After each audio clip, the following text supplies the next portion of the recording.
Hello, everybody. Welcome to day 2 of the CSL Invitational.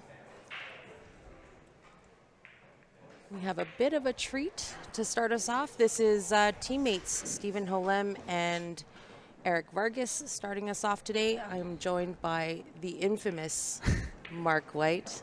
Thank you for joining us, Mark. Pleasure. It's our pleasure to have you on the stream with us. What a first match of the day as well. Looking forward to this. So these are teammates. So they've been teammates for years. They are the Masters champions in Vegas. They just went down and did a four-peat. They've won 4 years in a row that they've attended. There was a little bit of a break in there between, in the COVID years. We weren't able to cross the border, so they weren't able to attend the year before last, but went this past year, won their 4th time in a row. Both very established players. Just looking around the table, Steph. Going to slide past the 8, I think. That's where he's looking at it. Might even be able to disturb that 4-7 here and stay on the 3 ball. Just slide over. Let's see what he does here. Yeah, I think he played 2. He's okay though. He was close. So now what's the plan here for that 4 ball? Well, he's got a really nice angle. He's finished perfect on the 3 to just stun down and just disturb something. He'd be really unlucky not to end up on the 4 ball here. He'll at least have a shot at it. He is putting some draw on this ball. Let's see if he can hit it. Just needs a little bit of a bump. There you go, just like that. It's gonna get it. That was a nice shot. Beautiful. And now, of course, very, very quick. Very fast. Yeah. They're slick. Brand new Arcadia cloth. Sponsored by our friends at Predator. We cannot thank them enough. They've been doing so much for the game.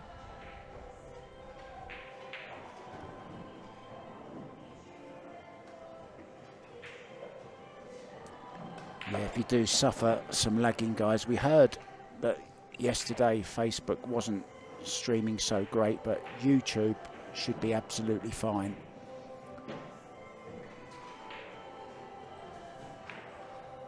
Yeah, it was tricky. Ooh. He made it. He's not going to get back across again. Get there. We're just saying how fast they are, but you still have to hit them good. Yeah, like to code 2 rails here now. Try and kick the 5 ball down table, leave the cue ball over by the 6 would be, unless he's going to go for it, of course. He's going for it, I think. Or at least that's what he's looking at, is he? I don't know what he's doing here. We'll soon find out. The kick combo looks like. Yeah, looks very difficult to me, though. He's called the 6.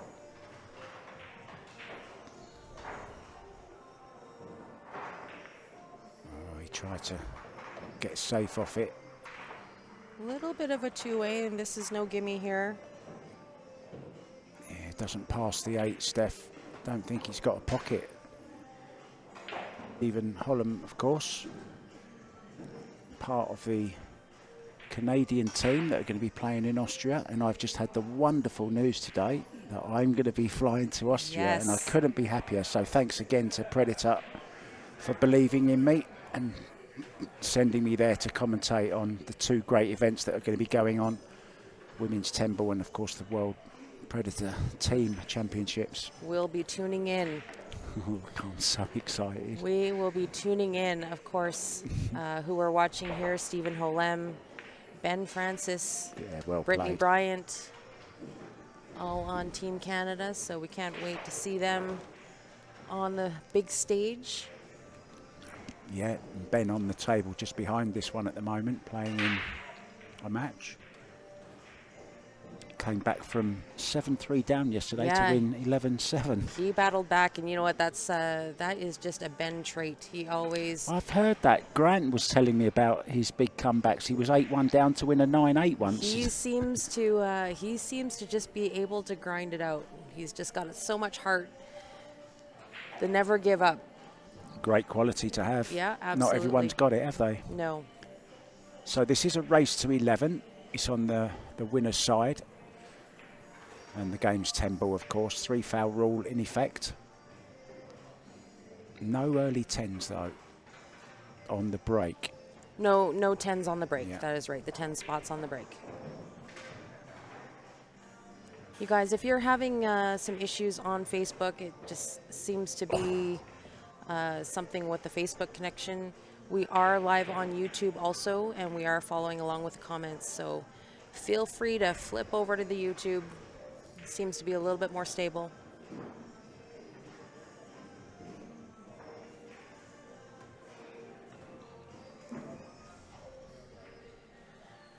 This one here is the Facebook, and this one here is YouTube. So we are following along on both comments, guys.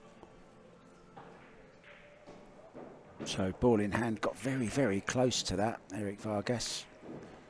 Not quite close enough, though.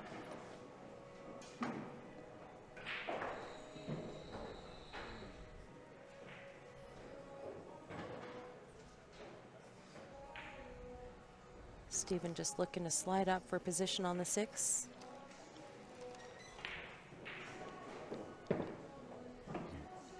Yeah. That will do. That's perfect. Absolutely perfect. So just a little bit of travelling to do, Steph, between 8 and 9.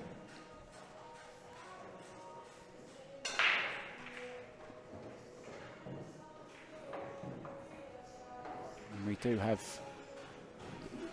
the B-side going on at the moment, and that's very interesting format. 8 ball, take what you make on a 7-foot bar box. That Love is it. right. That is going to be starting at 6 o'clock. And we're going to be streaming that as well, I hear. Yeah, I hope so. Just looking to get another setup going.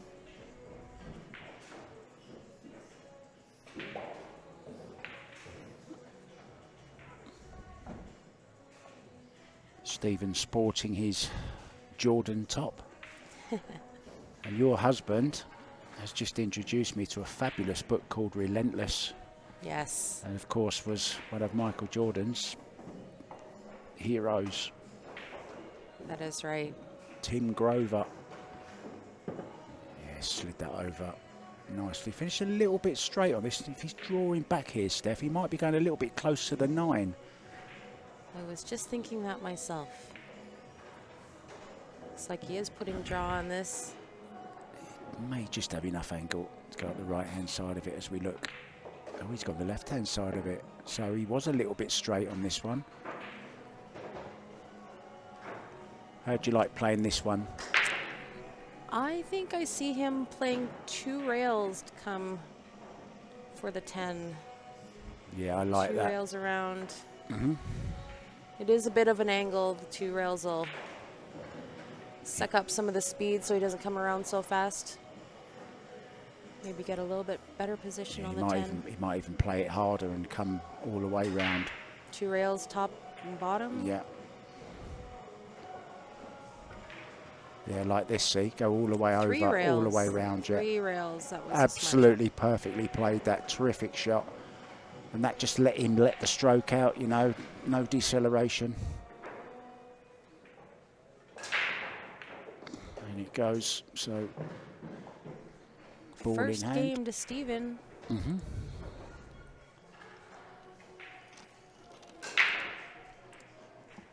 Just saw some donuts go past me there, I think. I'm still full up from the pancakes you cooked. Looking around the room, I can see Simon Pickering in action.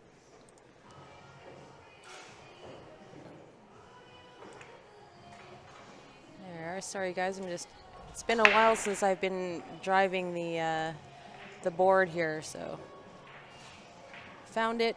Scoreboard is up to date. Well done. I'm glad you can do it because I have not got a clue. All I can do is talk. It's been a while since I've had to drive this thing, but we'll get it. We'll get it. Thank you guys for joining us. If you missed it, I am sitting beside the infamous Mark White. Decided to stick around after the Canada Open event just to help us out, hang around. He's very interested to watch some of our Canadian pool scene. Absolutely, and I'm loving it. I'm loving the leather pocket, which is where we are at the moment.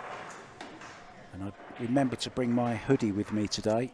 We're sitting right underneath the AC. Yeah, it does get a little chilly when the sun goes down, for sure. I'm sure the action will be hot to keep us warm.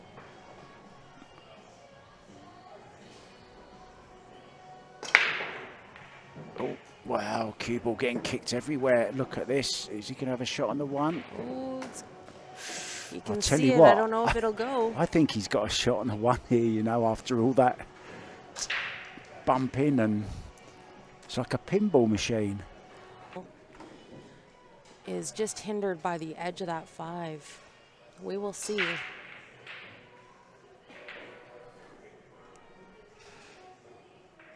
Yeah, he's looking at playing the safety here, I think. Look, so maybe you're right. It doesn't go past the 5. So stick the 1 ball behind the 5, and hopefully get the cue ball behind the 3, maybe.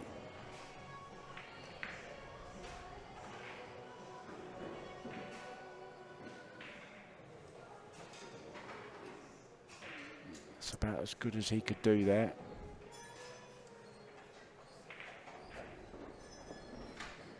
Guys, if you are having problems with the lagging on Facebook, do please switch over to YouTube. We are following along with both chats. Even better, come down to the leather pocket and watch Yes, it live. absolutely. If you're in the area, come on down. So Ron is asking on YouTube who the Team Canada lineup is. That is going to be our very own Stephen Holem, Ben Francis, and Brittany Bryant in Austria. Mark will be there commentating the matches. Yeah. So can't wait to tune in there. What a privilege, what an honour.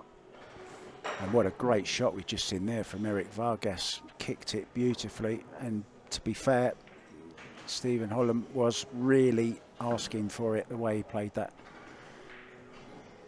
earlier safety. Left him the easy kick and stick.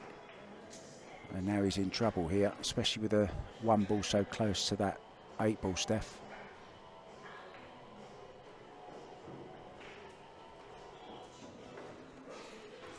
Aaron, Mark is physically at LP. He is sitting right beside me. There, look, I'm waving at you, see?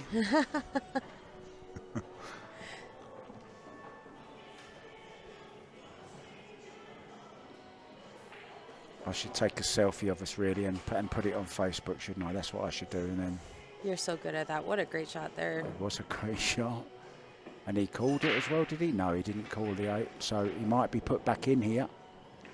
Of Good course, hit. 10 ball, cool shot. If you don't call it, your opponent has the choice to put you back in.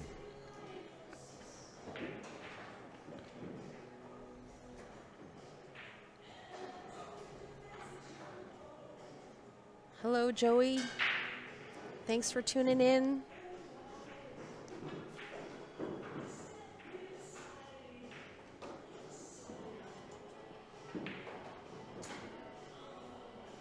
I must remember to take that timer off. My arms are killing me after that. You're very good at the social media, Mark. I love it. Jeff on Facebook is asking for the bracket link. It is on Challenge. However, when I posted it, I spelt Invitational wrong. So it's CSL Invitational. Invitational. Invitational. Sorry about that. A little rushed, apparently. I'm just going to share the link on Facebook so we can have more Thank you, people Mark. watching.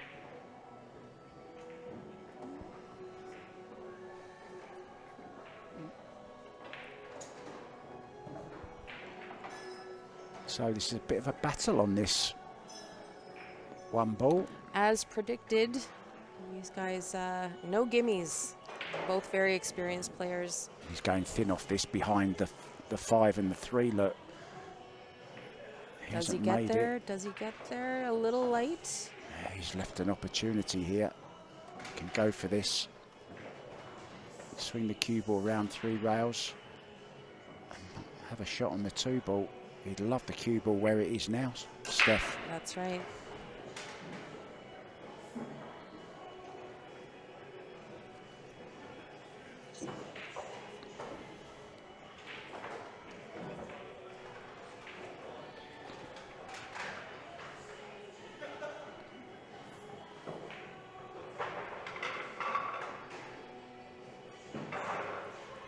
If you guys are in the area, swing by the Leather Pocket. We've got some great matches going on here today. A little bit of a smaller field than we expected, but some great matches nonetheless. Edwin Montel showed up for the event, breaking like a monster. He is currently playing Randy Baggett. Stan Taranjo playing Simon Pickering. Another deadly match.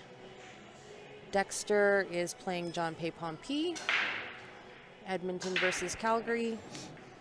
Rick Glenn coming out of the woodwork to play this event, playing our very own Grant Zemp. Jenbin from Medicine Hat playing Darcy Gilks from Winnipeg. Albert Augustin playing Kevin Beskel. And Ben Francis playing Phil Taranjo. So some great matches going on. The B-side on the 7-foots will start at 6 o'clock. Very nicely summed up. And Ben taking a 2-0 lead so far. He's just scratched on the break though on the 3rd rack.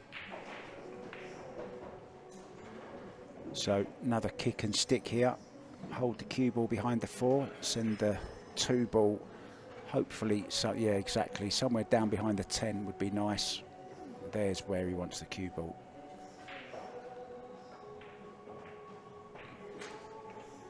From the Philippines, hotbed, of course, of Paul.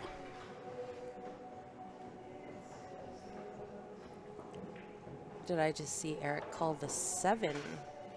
Looks like he's calling the kick on the 2, calling the 7 in the bottom left. Yeah, kind of a just-in-case shot. I think I'd call the 2 ball in this bottom right-hand corner if I was him. Depends how hard he plays it, though. Oh, it's nowhere near that hard. So he's played a conservative shot, and it's gone wrong. Oh, it's just gone past the point of no return. He's got away. No drinking over the table, Stephen. You should know that.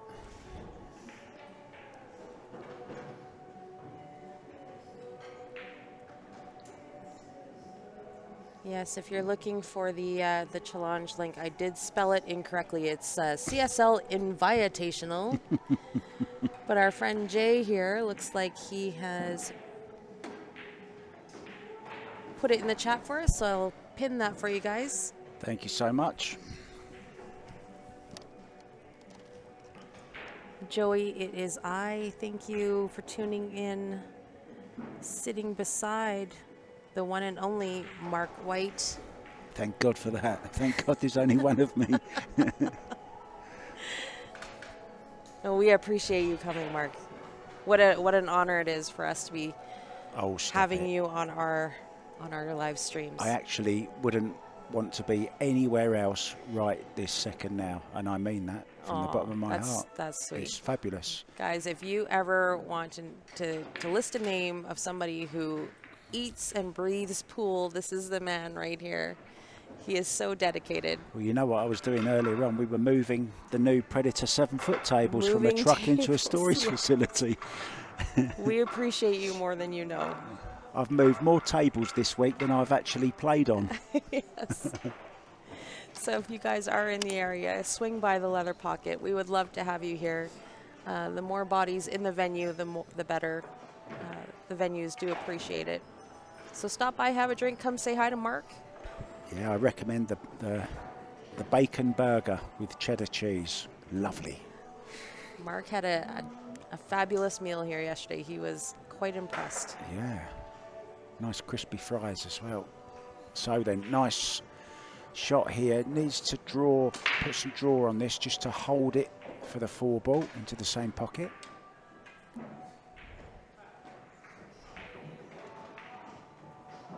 Might even make the 7. Yeah, he did. Good stopper. always say the same thing about Filipinos. They've got this kind of built-in sat-nav, you know, that to know their way around a table.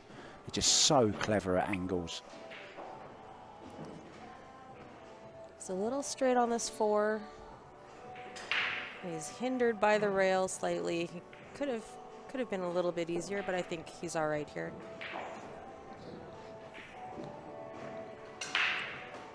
Not so much ask Alexa, ask Efren. He's the man. 8. So deep draw, right hand English to spin the cue ball down towards this 10 ball and to level things up at 1-1. Here you see him low on the cue ball, right hand side of the ball, and then it spins down to the left. Reverse English. There you see, and then you see it spin back down this way, and he couldn't have played that any better. Wow, that's perfect. Great weight.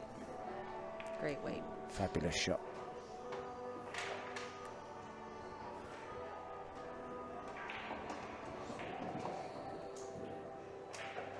Lagging on Facebook, so if that is the case, please flip over to our YouTube. We are following both chats.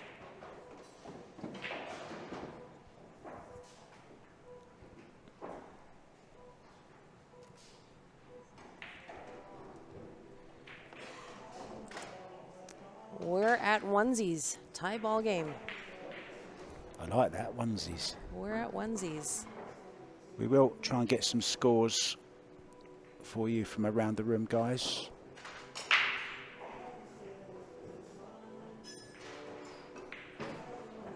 And it is winner breaks. I forgot to tell you that. Ben Francis now leads 2-1. And we're 1-1 here. There you see, breaking straight down the middle. So watch out for the 1 and the 8 to go in the side pockets. They're the wing balls. Also watch for the 2 and the 3, maybe going 4 rails into these corner pockets as well.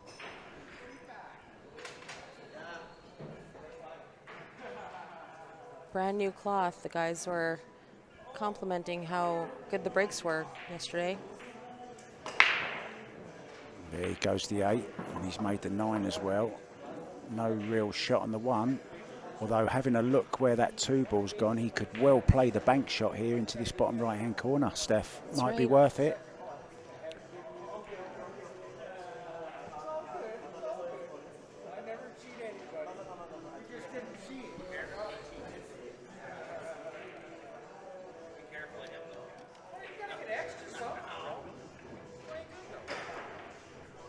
More people beginning to wander now into the leather pocket as the 6 o'clock start time for the 7 foots approaches. They're getting in here, getting some practice.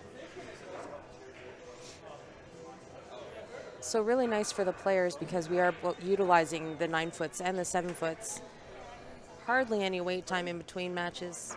Yeah, I've never seen that format before, and it's cool. I like it. It's nice because, you know, the players that are typically favored on the 9 foots may not be favored on the 7 foots and vice versa. Yeah. So it kind of evens out the playing field a little bit, and it utilizes the whole room, less wait time for the players, so it makes sense. We actually do that quite a bit here in Calgary. Yeah, I like it. He's quite a way off with that. He called the corner. He was mainly trying to get it safe, but he hasn't got it safe. Now a chance here. Look, stop the cue ball, and he'll be straight on the 2. I like Stephen's chances of getting out here. Nothing's tied up. Everything's fairly open, leads to another. Yeah, 4 near the 5 as well, which helps. And then it's back down this end of the table for the rest of them. So once he gets from 3 to 4, it should be straightforward. Of course, he needs to make this one first. Nice long straight shot, Long a bit of a and tester. straight. Yeah, these are not easy. Watch for his head movement, must keep still.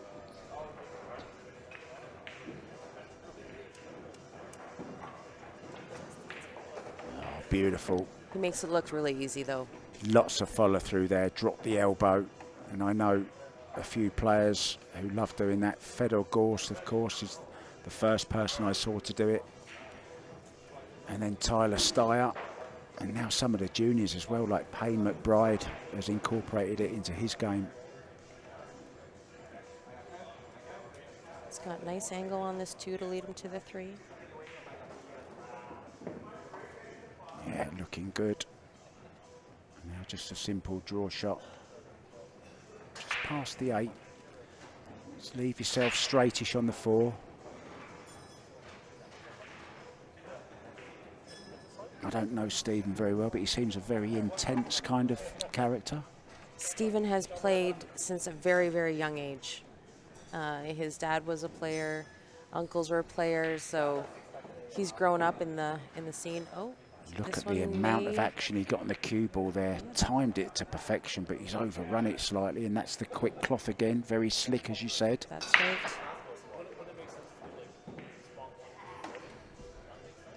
The one thing about Stephen, though, is that he knows the shots. He recovers really well. When he gets out of position, he knows how to recover. Lots of experience.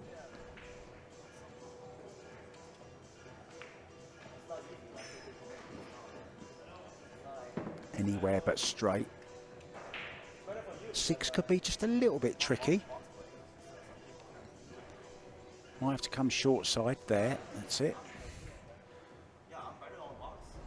Past the 10 ball into this bottom left. I think he might have a slight angle here, Stephanie. Use the rail.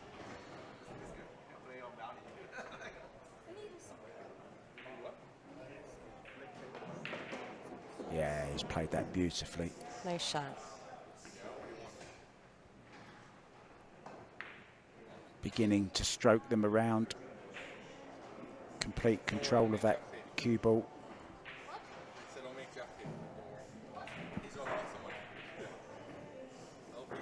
Is the stream any better on YouTube, guys? I'm not sure. It could be the connection here in the room. We will have a look at it, but it looks fairly stable on our end.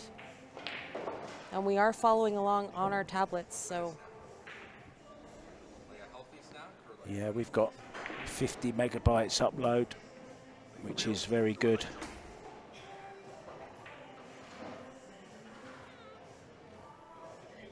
Now, will he nudge into the 10 here? Just to be careful. It's a little bit of a steep back cut. Well, I was just going to say, 2 for 1. And the 10 will come back up again. And that was a very, very good shot. He knew that the 10 was going to be going close and controlled the cue ball absolutely perfectly. So this to take a 2-1 lead, race to 11. This is a winner's side match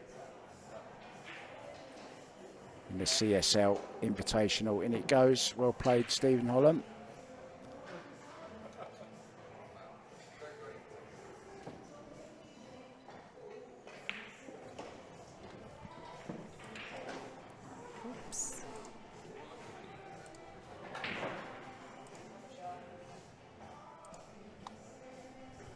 All right, guys, so we are here at the Leather Pocket. If you are in the area, swing by, come say hi to Mark. He's here for the week.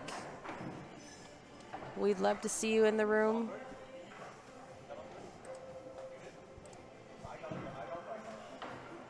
So the ball's racked. Winner breaks, and there's Nick's cue innovation. Top quality work. If you've got any work need doing on your cue, new tip or whatever you need, that's your man. Nick's your man. Nick does great work, and he services all of these great players. Steven, Eric, Ben. Oh, what a break. He has equipment shipped into him from out of town. He's fantastic. So if you guys need any work done, Nick's Cue Innovation, you can find him on Facebook.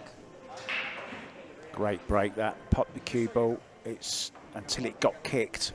It was right in the centre of the table. Now, can he go rail first and play this 2-ball? There he's looking, see, rail first. Try and kick it in. 2 ball down on this right-hand side rail. Have to avoid the 6 ball. Oh, he played a safety. Didn't go for it. Didn't go as planned, though. He's going to give Eric a good look here, which is always dangerous. You want to always hide the cue ball or hide the ball. Yeah, done neither. So we'll see what Eric answers back with here.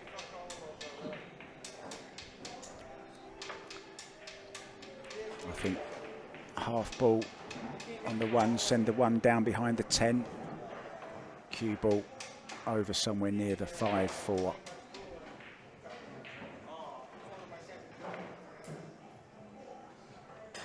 Opts to just A little try bit to short. leave it tough. I think he could find himself behind the 2 ball here, you know. Or may even put the 1 ball over where the 2 ball is and hide the cue ball behind the 10. That's the way he's going. I'm looking right down the line of this, Steph.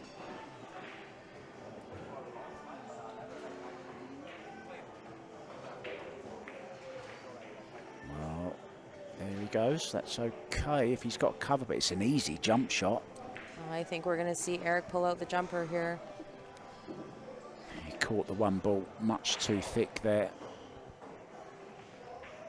Didn't mean to send the 1 ball that far up the table, so we're going to go airborne.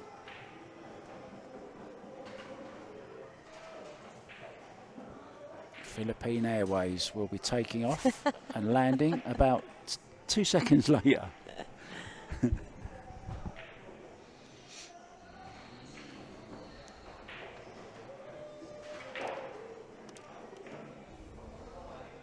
Oh, sorry, Joe. Yeah, just search for Q Sports Live on YouTube. You should see us live there.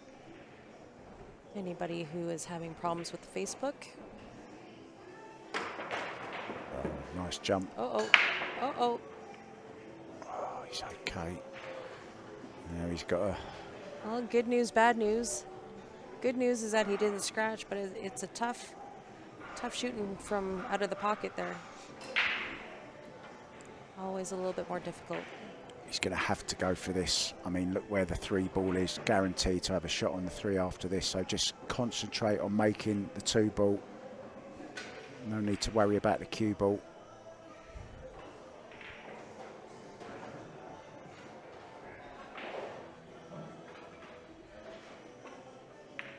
Oh, his cue come right off his hand then. That wasn't great technique, unfortunately, from Eric Vargas. Steven's gonna like coming up to this 2 ball. He's got a good look at it. Leads nicely to the 3.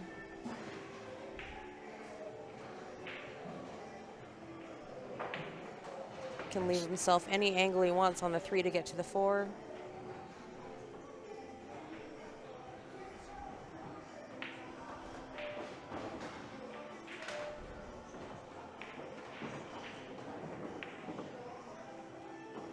I heard Stephen's brother is getting married just before they go to Austria.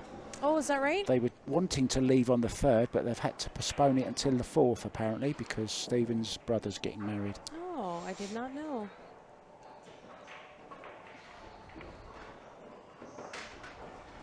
That'll be exciting for this crew.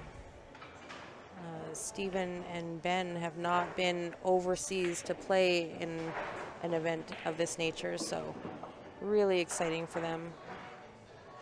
Uh-oh, we've got to get legs here. Didn't really put enough into that, so we're going to see another kick and stick here. Yeah, I think if that was me playing for my country, I wouldn't be going to my own wedding, let alone my brother's wedding.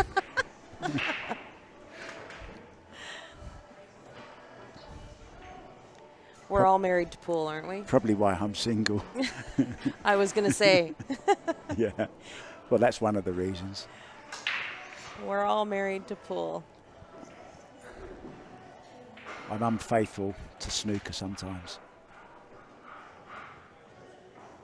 Has he got an edge of this? He certainly did. He did. Overcut it, but he's all right. Yeah. Nice sleeve, safety. rail to rail. Good judge of pace there.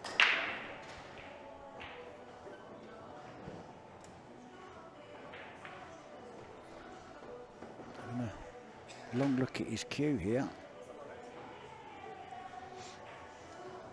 Tram joining us from the Philippines. Thank you for joining us. After this game here, we will try to reset and see if we can get a better connection with Facebook. But it seems like it's running fairly smooth on our end. We are following along on our tablet. Yeah, we're not getting any dropout on our end, but we will look at it, guys, of course. We want to keep you happy. Oh, this has leaked out. This is not a good shot. Wow, he's had a result there. Look at that. Now, can he get that cue ball up behind that 5 ball? Maybe there's an easier way. Just past the 7.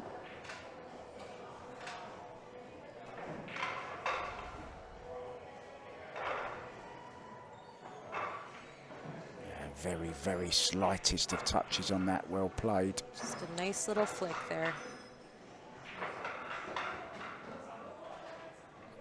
Yeah, we are playing 3 foul, but we're not playing all ball fouls. We're only playing cue ball fouls, simply because we don't have referees at every table. That's right.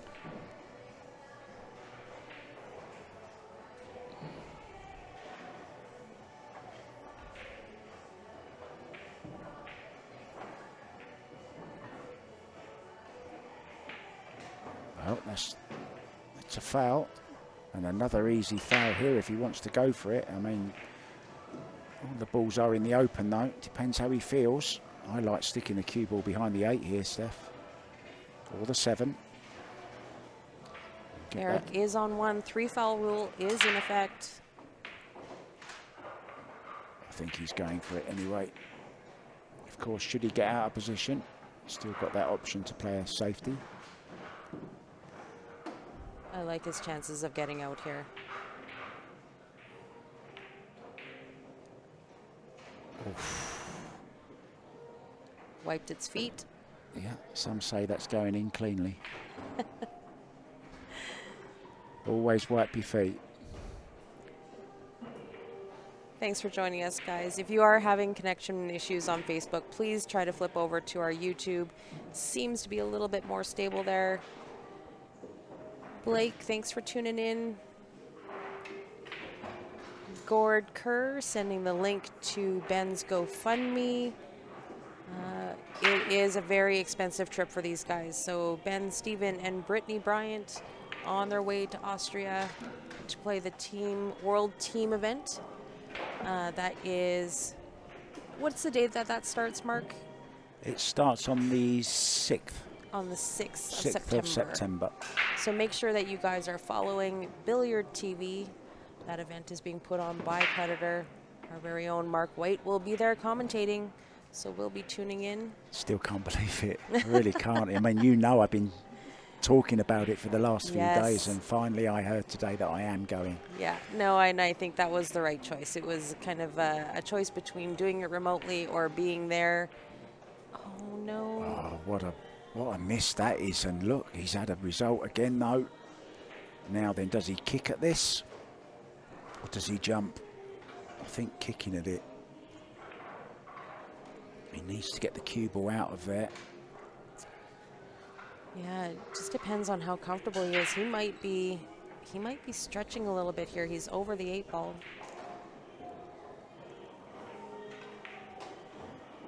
He's going to kick at this. Maybe he can just bend it, just swerve it around the 10 ball slightly, but it's in that pocket pretty deep.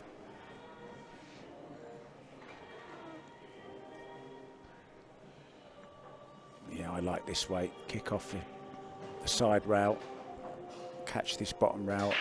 Just a little bit of pace on it just to get the cue ball out for the 8 ball.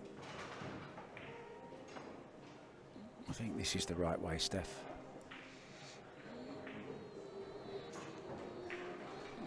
Changed his mind again. It's easy for this cue ball just to squirt out to the side here and not get back in time.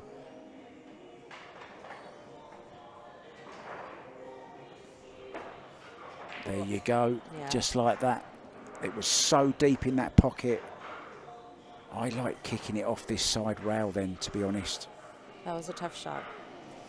It's very tough. You know, such a short time as well to get it around the 10 ball and back in again. Right. And on this new slick cloth, not easy. Chance then to go 3-1 up for Stephen. Ben Francis 3-1 up in his match.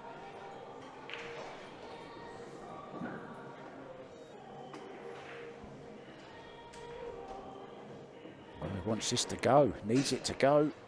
Oh, he's okay.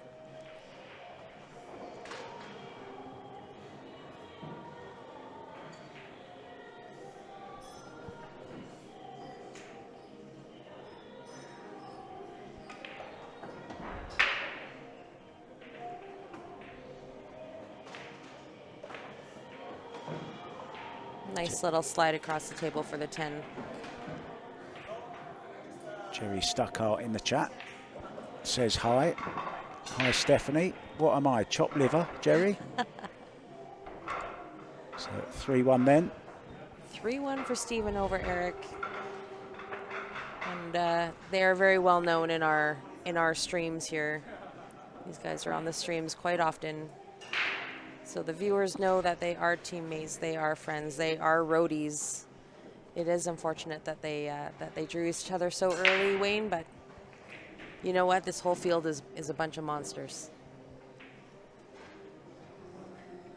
Lots of out-of-towners. Looks like Ben is up on Phil Taranjo, 3-1. Racing to 11. Everyone on this side, on the A side, is racing to 11.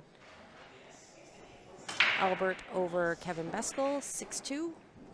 Darcy Gilks and Jenmin Luke tied at 2-2. Another great break there. Really stopped that cue ball well. Made one of the wing balls in the side pocket. Nicely on the one. Yeah, a good look at the one.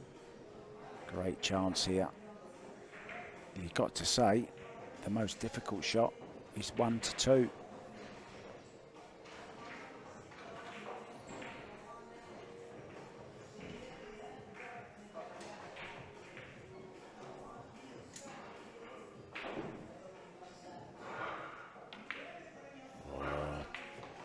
I'm surprised he played it that way.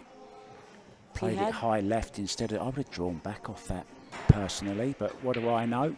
He had great shape on the 2. He just had to make the 1.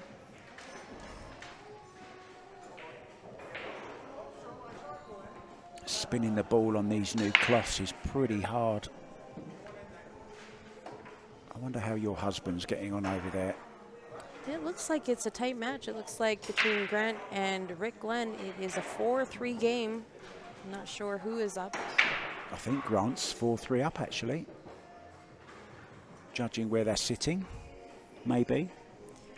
If they're sitting on the right side of the scoreboard, is that a thing or not? That would be typically how it works out. You sit on the side of your scorecard, but not everybody follows those rules, so I don't want to... Oh, no, he's gone and sat down on the side of the four I down. don't want to assume.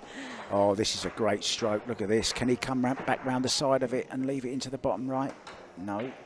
Does he have it? Well, he's got an easy safety, Steph, or he can play it into the side, 3-ball waiting. Depends how he feels. A little bit of a tough cut into the side. You only have maybe half a pocket that way, right? Yeah, I think he's... It looks like he's going for it. Or is he playing the safety? Yeah, safety. Straightforward safety. It looks good. Jump cue looks favourite here.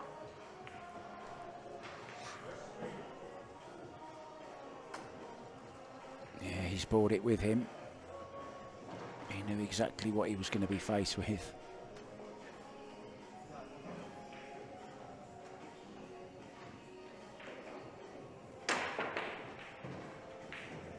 Well, decent enough hit.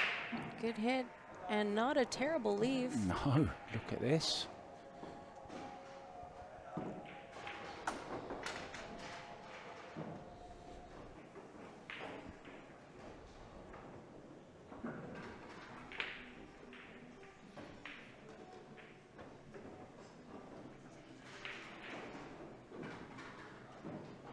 Great pool tournament. A little bit of music in the background and the smell of chicken wings. What more do you need? I'm going to get me some of them later. Yes. Their dry ribs are really good here too. And their nachos, there's always some favorites of the hall, yeah. But we have days left. You can spread it out, spread it out. Yeah, 4-day tournament.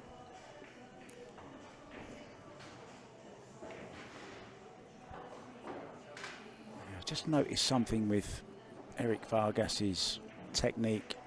Tends to skim off the top of the cue ball on certain shots.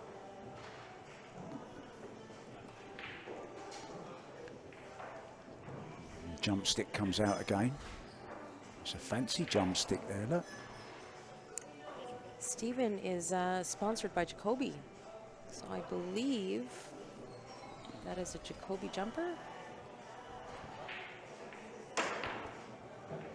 Again, gets up and over jump. Nice and quick.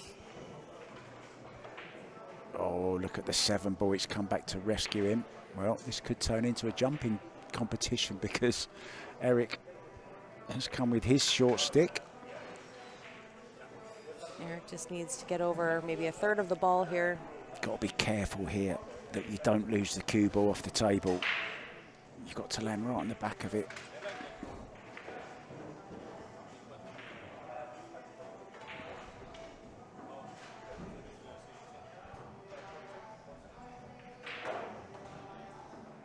Here we go.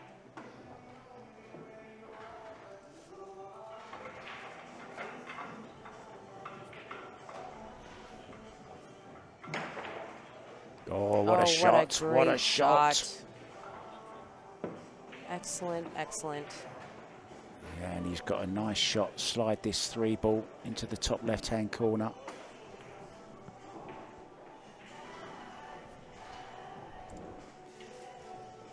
Let's see if we can. Mark's my passenger driver here. I don't know what I'm doing. No, it's I'm just getting back in the groove of things. I keep forgetting we have a side view here. I did till just then, till that jump shot, and I thought, oh, I should have gone to the jump, to the side camera. I miss Xavier from Kazoom. That's who I miss. They have all the neat tricks in the gear. Oh dear, 6 cameras they had. I was spoiled at the last event. Yes. Yeah, those guys are great.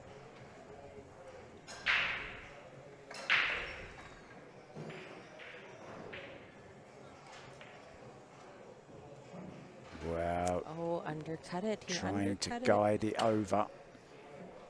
We might see the jump stick yet again.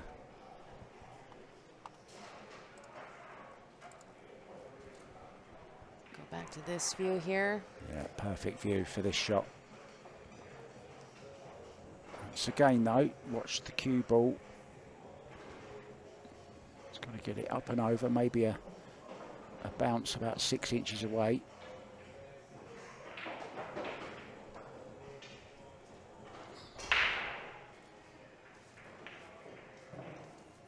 Just psyching himself up.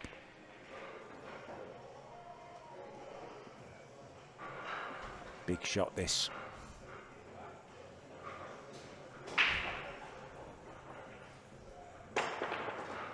Oh. That was the danger. Controlling that cue ball, and he's given up this rack. Big difference, 4-1 or 3-2. It is a big swing.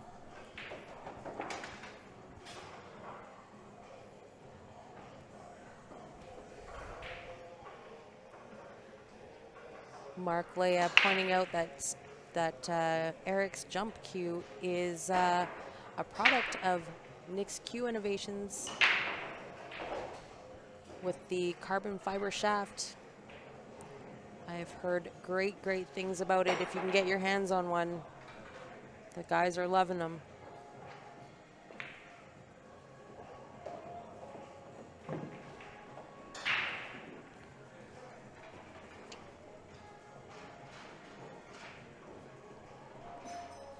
Be careful with the weight here. Want to get behind the 10 for the 7.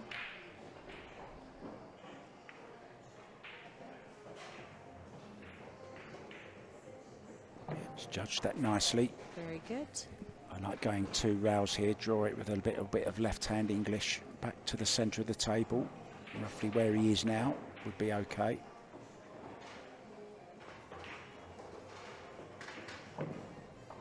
Nicely played again. He just doesn't want to walk very far.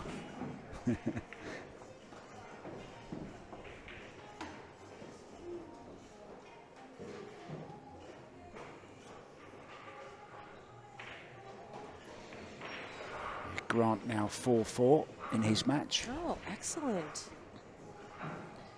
That is really good because Grant doesn't get to put enough time in on the 9-foots. He's typically a 7-foot player, but he's been taking a liking to the 9-foot, so that's great that he's getting some games in over there. So we're going to tighten up this race here. It is 3-2, Stephen over Eric.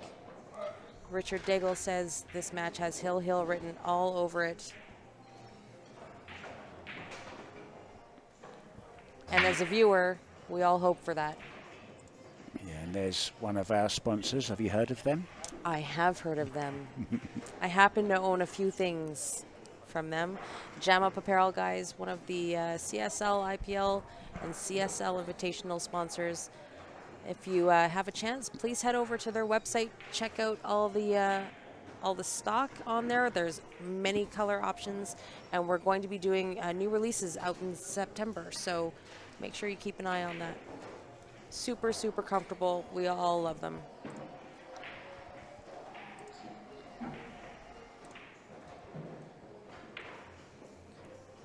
So Eric is going to grab himself a bottle of water. Getting the ball set up for rack number 6. And I'm just going to step out for a second. I'm going to have a look around the arena and see what scores I can pick up. For sure. Gord Kerr on the YouTube, yes, says that he wants to advise Mark that Eric is originally from Winnipeg, and also Darcy Gilks. Darcy Gilks made the trip, and we are so glad he's here. Currently, it looks like his match is at 2-3. Not sure who is up, either him or Jenman, but it is tight over there.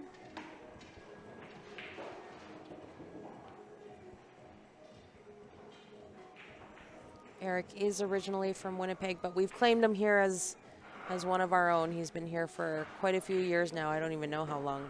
I think it's been like 10 years.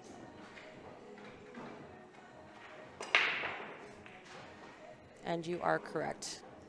Nick is so good that the wait time is a little lengthy, but definitely worth the wait.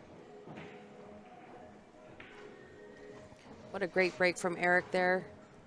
He's got a nice look at this to the 1 to the 2, 3 falls down, looks like. Oh, he just moved the 7, and he's just telling his opponent it's not all ball fouls, it's only cue ball fouls. So he's asked if he wants the 7 put back, or does he want it left there?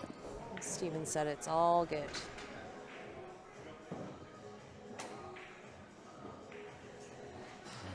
One latest score to bring you, Johnny, Triple P, 7-3 up. 7-3 up over Dexter Lanes from Edmonton. Another match to keep an eye on is Stan Tarango versus Simon Pickering, both from the BC area. And Stan is our reigning champion from last year. Or no, sorry, not from last year. I guess that would be 3 years ago, pre-COVID is the last time we had this event. But Stan looking to defend his title. Yeah, we'll grab that latest score for you as soon as we get the chance. Simon Pickering, of course, was on the first game yesterday on the stream.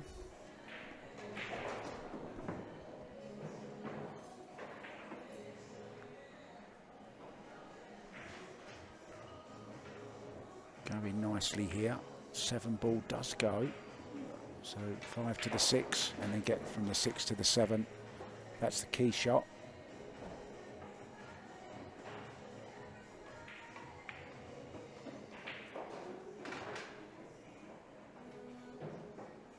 Yeah, I'm wondering if now maybe he'll play just play a little cannon off the side rail into the 10. Just to open up that shot a little bit, that'll make it much easier. Yeah, I'd love to sort of come right in between the 2 balls. There you see, right there.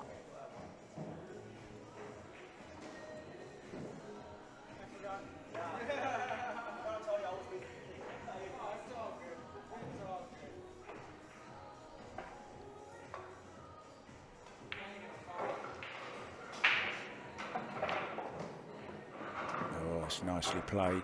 Nice shot. This will lead nicely to the 8.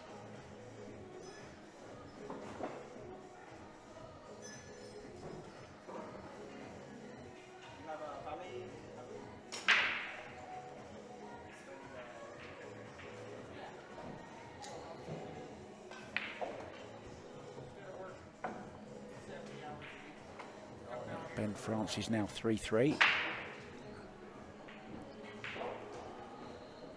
It is Ben Francis versus Phil Tarango. They're brothers? They are brothers, yeah. Oh, it's well played. Absolutely perfect. On Nice this angle 8 on ball. the 8 here. And this to go level.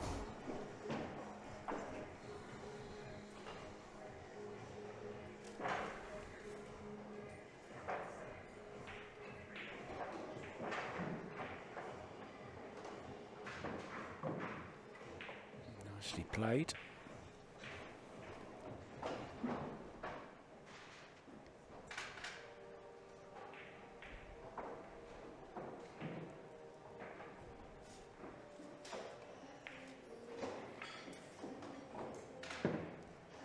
Looks like to be perfect weight. A little bit of a stretch, possibly.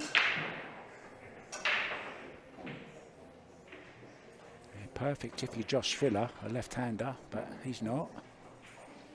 And what about yesterday? I was playing your son, and we had Josh Filler. I went live very quickly. We had Josh Filler watching your boy play. I know, What about that? that's so awesome. Nice, huh? In it goes. We're level, guys. 3-3. That's right. Oops. I just added 3 instead of giving him 1 more to go to 3.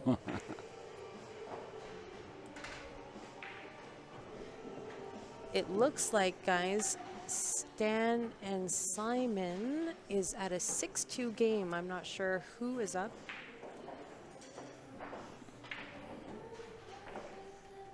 Randy Baggett versus Edwin Montel is at a 5-2 game.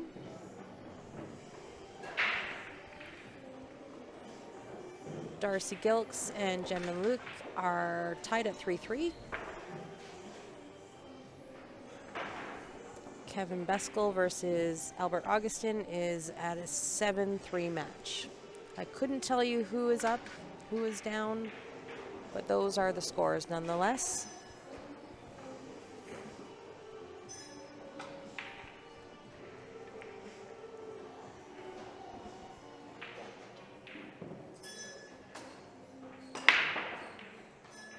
Decent break. Great break Ball's here. dropping. And the 1 ball, look at the 2 ball. Where's the 2 ball going to end up? Oh, it's just turned on the template rack to his advantage, I think, slightly. Now, does he go for this? It's going 2 to the 4 ball.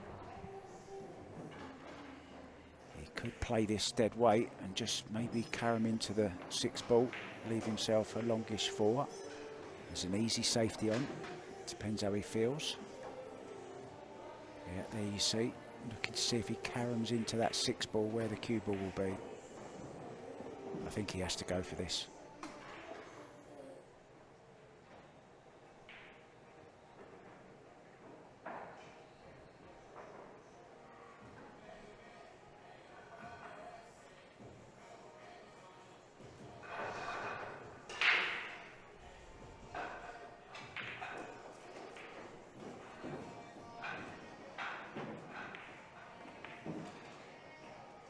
he's overdone it. Overcut it, overcut it. Thinking about the cue ball. Stephen is going to jump out of his chair. Yeah, it's the first chance he's had. First real chance in a couple of racks. Was leading 3-1. And this to retake the lead.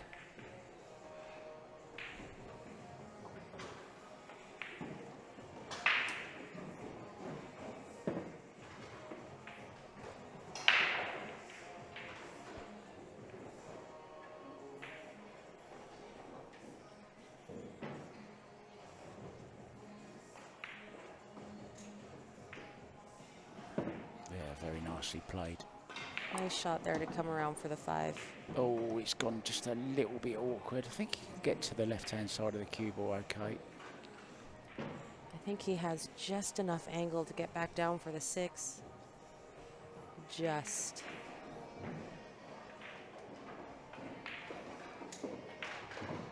Yeah, and it was handy that he could get to the left-hand side of the cue ball, because that's exactly the English that he needed. That's just right. to straighten it off that back route. So nicely played.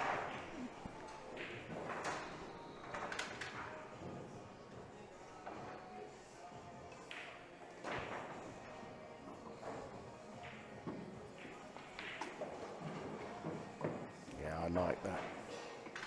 Just drawing onto the rail, lots of left-hand English just to slow it off that rail. Were you not tempted to play this event, Steph? Oh, this is way over my head. Way over my head, Mark. Is it? Oh, for sure. I can follow along on the screen. I can't execute. That's my problem. Me too. That's why do you think I'm sat here? A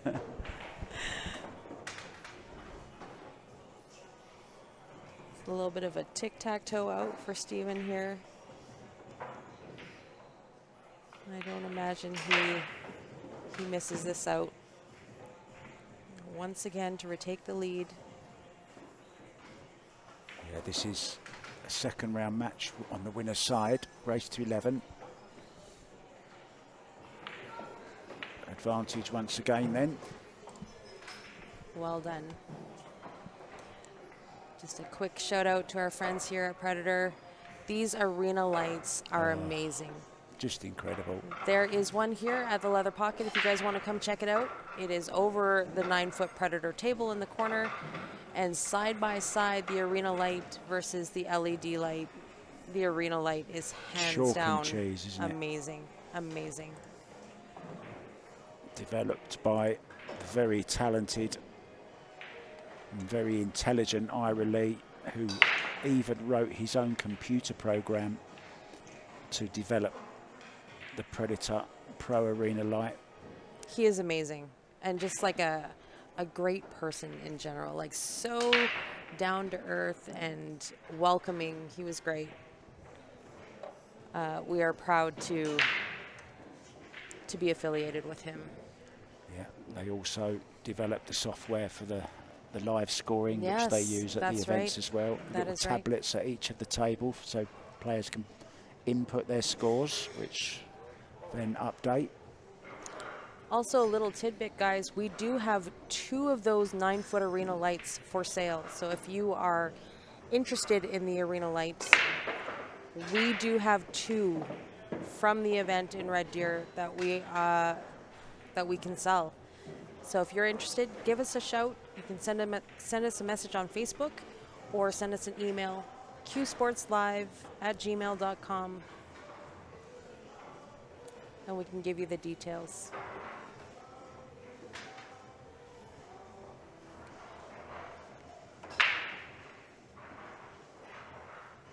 So Miss Yvonne Daigle picked up her BK Rush at the Red Deer event, and she is in love. So shout out to Steve for getting her that cue. Yeah, it really is an incredible break cue, that. Those BK Rushes are amazing, and that Tempest Gray is a great looking cue. I've thought about it many times myself.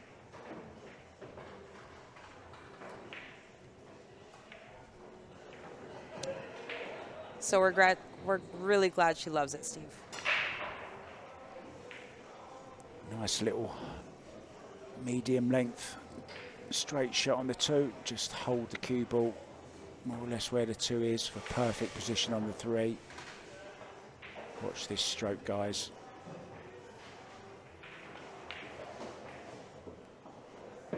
Effortless.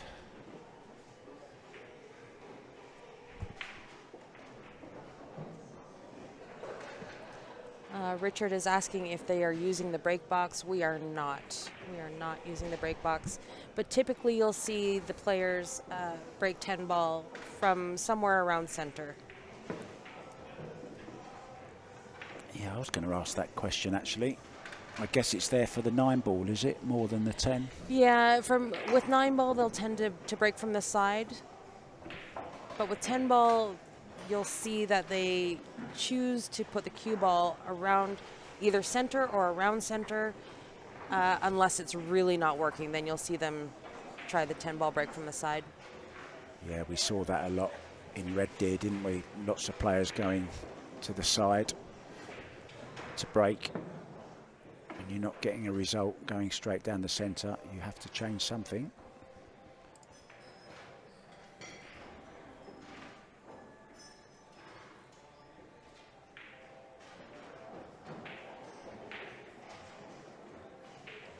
Draw back here for the 8. Yeah, it's really well played, that. Little bit of Absolutely angle perfect. just for the cue ball to come off the side. Thank you, Val, for posting the link there. That is the challenge link to the bracket. Is it spelt right? No, it's still spelled wrong. Damn it.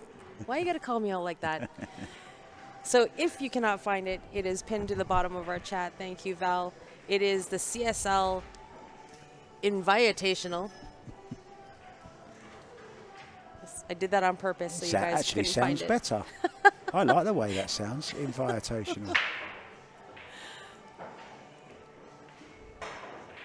And if you are in the area, please swing by the Leather Pocket. Come say hi to Mark.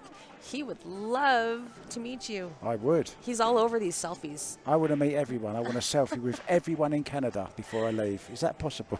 The one and only Mark White joining us here on the stream. And it goes then. Extends his lead again to 5-3. Ben Francis has gone 4-3 down now in his match. Was leading 3-1, but we've seen him come back many times.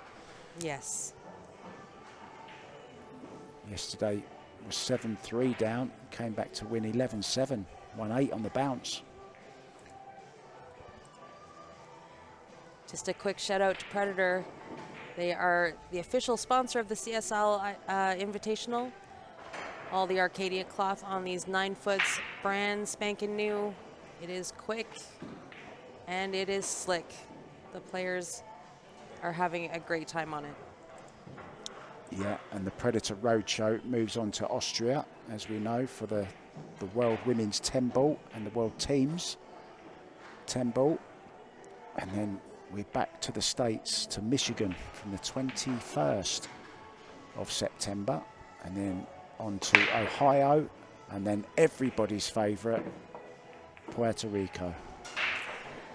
Are you going to be going to Puerto Rico, Mark? I am. I don't know if it's like, you can't miss it. You can't miss it. I think everybody and their dog is going to be there. Been speaking to a lot of the guys that don't necessarily come to all the events from Predator. You know, they're hard at work in the offices, and you say, you coming to Michigan? No, I don't think so. Ohio? No, can't make it. Puerto Rico? Yes. It's happening. We're there. Well, if you ever needed an excuse to go for a pool vacation, Puerto Rico is it. Wondering, can he play the carom on the 6 here? I'm not sure if it's too close to it. It's Don't know what hard he's to called. tell from the screen. Oh, he's got the hook behind the 2. Don't think that's quite what he played, but he'll take it. I think that worked out for him. Yeah, it worked out very well.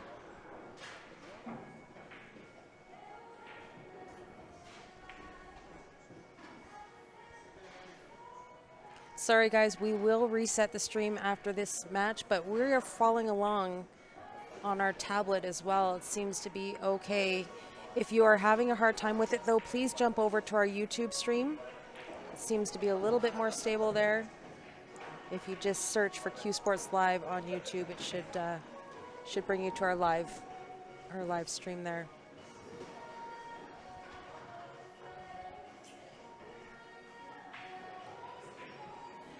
Wayne Burba, if you are looking for the brackets, they are on Challenge. However, I spelt it incorrectly just to stay incognito. So if you search it up, please search for CSL Invitational. You should be able to find it. Or just type in CSL and see if it comes up.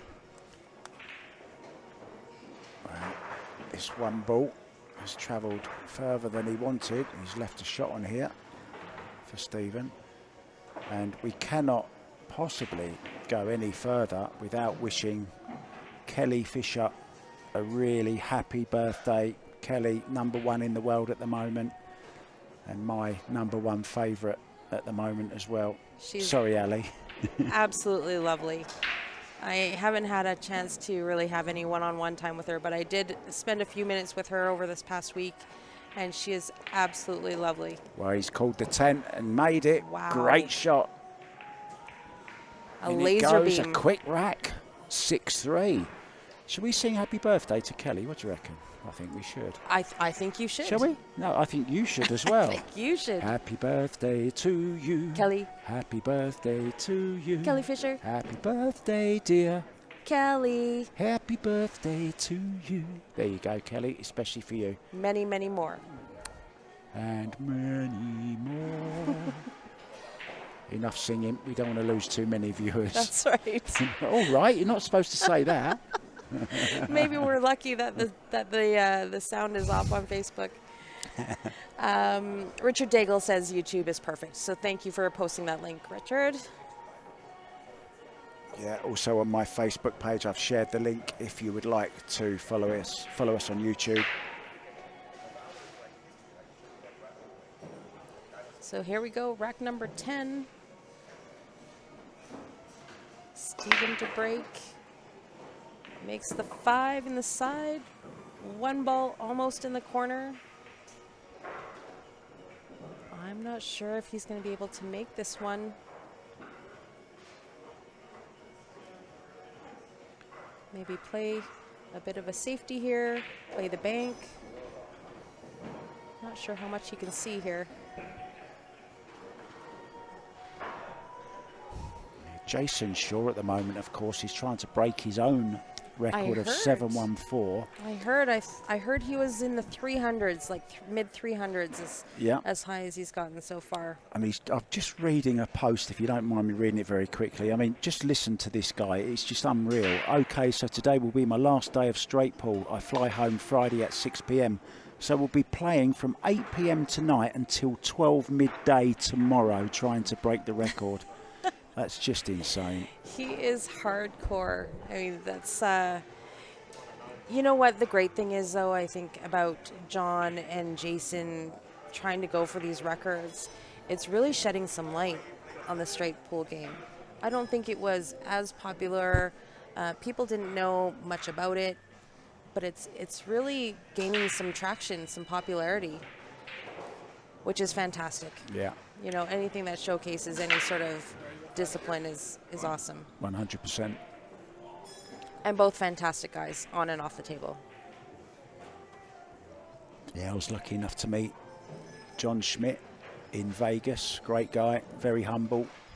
I can only imagine the amount of laughs you two had. I think that you guys would just be a ball of laughs. Of course, we all know John and how entertaining he is. He was just in Calgary a few months ago, and we had a great time. Wasn't he at your place? He was. Yeah, he stayed with us for a few weeks. And he was supposed to come up for the Red Deer and this event, but obviously when one was canceled, he just kind of adjusted his plans. But hopefully we'll have him up here again shortly. He's always a pleasure. His one-liners are hilarious. Yeah, we love characters in pool. We need more of them. Absolutely. You know, it's funny sometimes you see these guys play on the stream and you don't really understand their personality. So when you come and we can have some one-on-one time and have some actual conversations, you become real people. You know, Yeah, that's right. you're not just a personality online. Yep. So we appreciate that. It's good to get to know you guys on a personal level. And another thing I love about watching live pool, I think we were talking about it over breakfast today, is just the difference in the sound of the balls and just the smoothness and quietness of the players around the table and the way they just stroke the ball around is so beautiful to watch. Right. So any chance you get, guys, to see some live pool, please take that chance because it will improve your game as well, you know. Just to be in the moment. Yeah. It is a different game. And you know what? The venues appreciate it. The players appreciate it. It's a different vibe when you have spectators versus no spectators. And that's what I love about these Pro Billiard Series events as well, when we have the amateur, the league events running alongside the actual pro events. So you know the players mixing with each other, meeting your heroes and the guys you've probably only seen on TV before. Oh, that's a nice stroke. And he let up on it just a little bit though. So he's going to need the bridge. It's down there somewhere. There it is.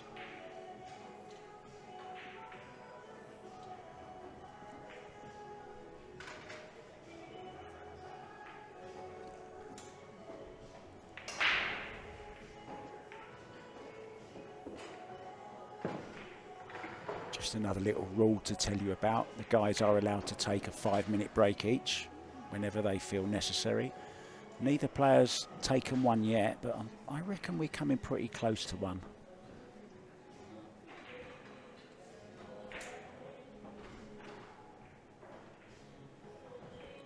Here's our friend Ryan Pittman joining us on YouTube. Hello, Ryan. Long time no see. I heard you've been busy.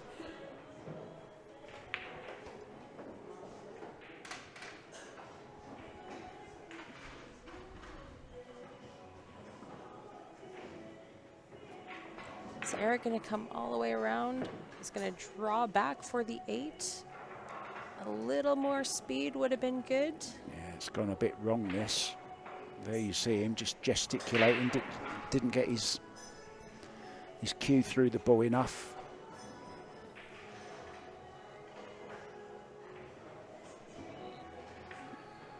Maybe a safety here is the order of the day.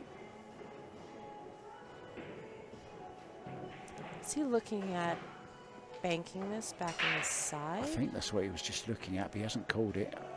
He's playing safe, I think. Now maybe a cut? I don't know. Yeah, The just a safety. safety. Rail to rail safety. The right shot, I think. I believe so too. Sometimes you just have to play the smart shot, you know? Do you call this in the side off the 9? I think you do, you know. In the side off the 9.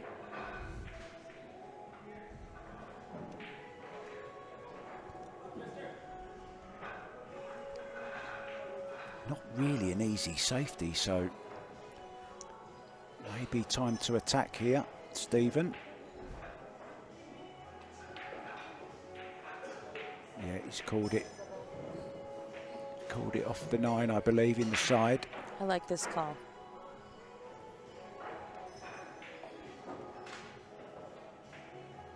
He wants that 9 ball travelling around the table as well. That's why he's jacking up. Bit of pace in it. Well, or did he call the bank? No, he didn't. He called it in the side off the 9. Now then, this is an interesting situation here because he didn't call that, but it's up to Eric now. Can he get through to it? Does have the choice, of course, of handing it back. He does. But he can see it, obviously. In the game of 10 ball, when you fluke a ball in, your opponent has the option of making you shoot again or taking the shot for himself. He played that very nicely as well. In the game of 10 ball, it is call pocket only, so no flukes allowed. Left himself nice shape on this 10 ball.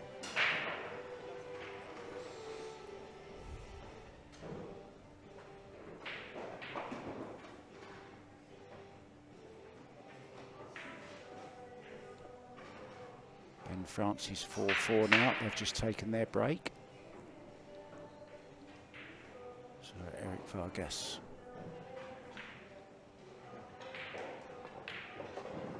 brings it back to within 2, 6-4 then. Fires it in. It is dangerous letting Stephen get a little, you know, too far ahead. James Bork is saying the Red Deer event was fantastic to participate in and watch the pros. Absolutely, James, I 100% agree.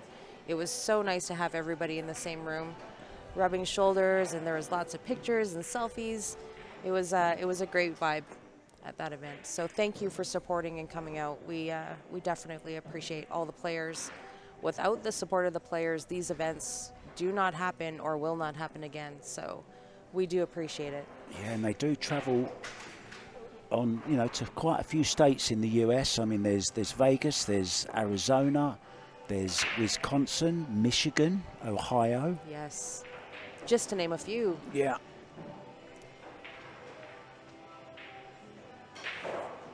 And running alongside them are the league events. So if you're a BCA player or a USA PL player, you're allowed to join in. So if you are just joining us here, I'm sitting beside the one and only Mark White, who has graciously given his presence to us for the week for this event. Came from Red Deer.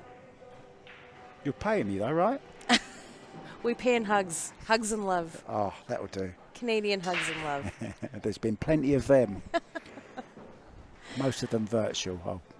The CSL Invitational is a $10,000 added, sponsored by our friends by Predator.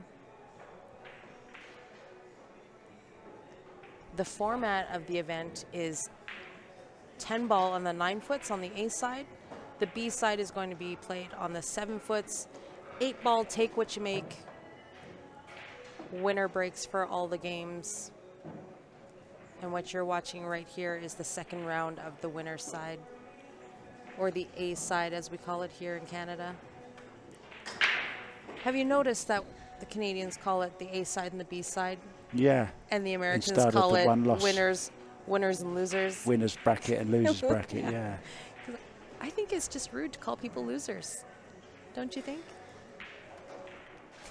Well, I don't know really.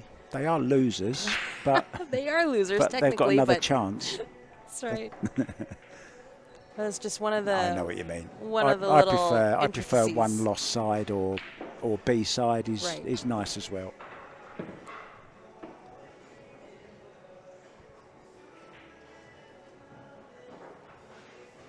He's got a little bit of an angle on this. Probably just drop it in though. Won't risk going in and out of traffic. Maybe jack up a little bit. No, he can just roll it in. He's okay.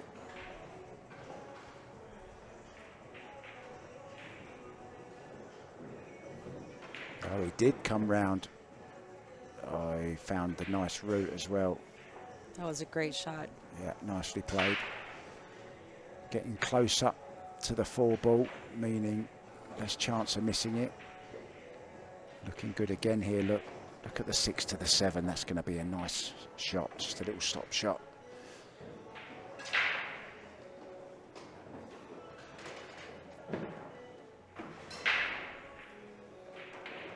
Nine to 10, I suppose you could say, is the key shot.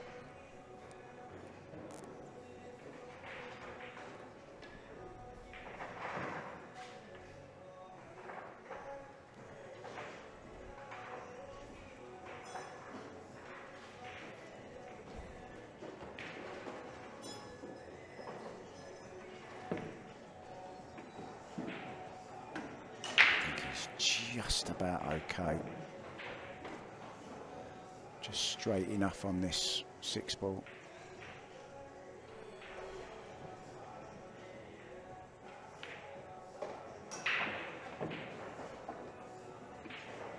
May need the bridge here. Maybe a little bit of a stretch here. Maybe playing it left-handed. Look, he's playing it left-handed. He's got the glove on the wrong hand.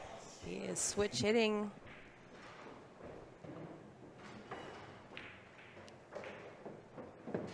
Great shot that was. I don't know if people realize how difficult that is to change hands. It takes a lot of practice, and then that's why John Mora is such an amazing story. Incredible. One of your own as well, of course, John Mora. Right.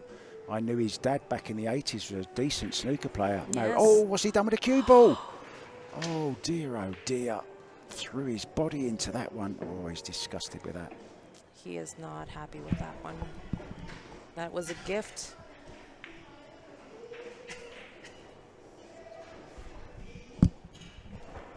Well, what a let-off. Instead of 7-4, it's going to be 6-5. That was a gift. Yeah, just going back to the John Mora story. Incredible. Unbelievable what he's done. Changing hands.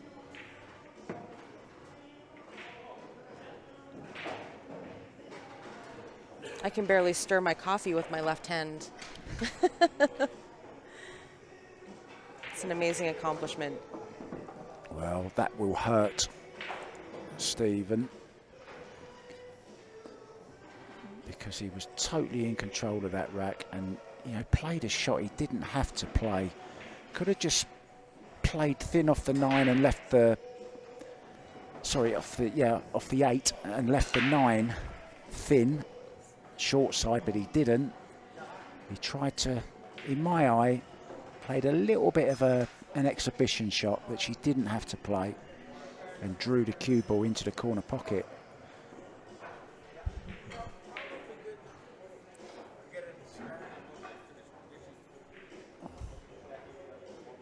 I think your husband, Grant, Zem, is 8 all, is it, I think? I like how you say it better. Grant? Grant. Yeah.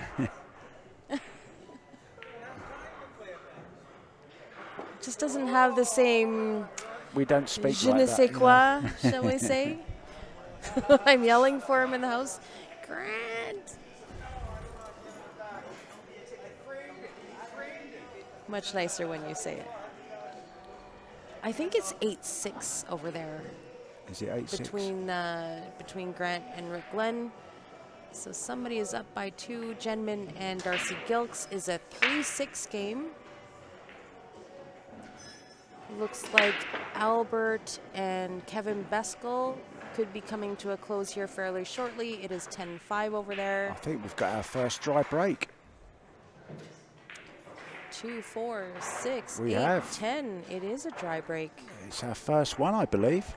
It is the first one on the 12th rack, so these tables are breaking really well. Looks like Ben Francis and Stan Taranjo, or sorry, Phil Taranjo. I don't know why I'm getting that mixed up. I know these men, but they are tied at 4-4.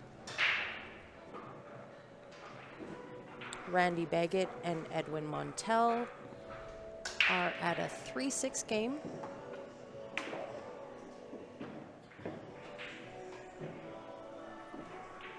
Yeah, it's going to have to dig down on this 2-ball now. Just draw across the face of the 3 to take it into the same pocket. Then they've got the 4-8 combo. So this is looking good.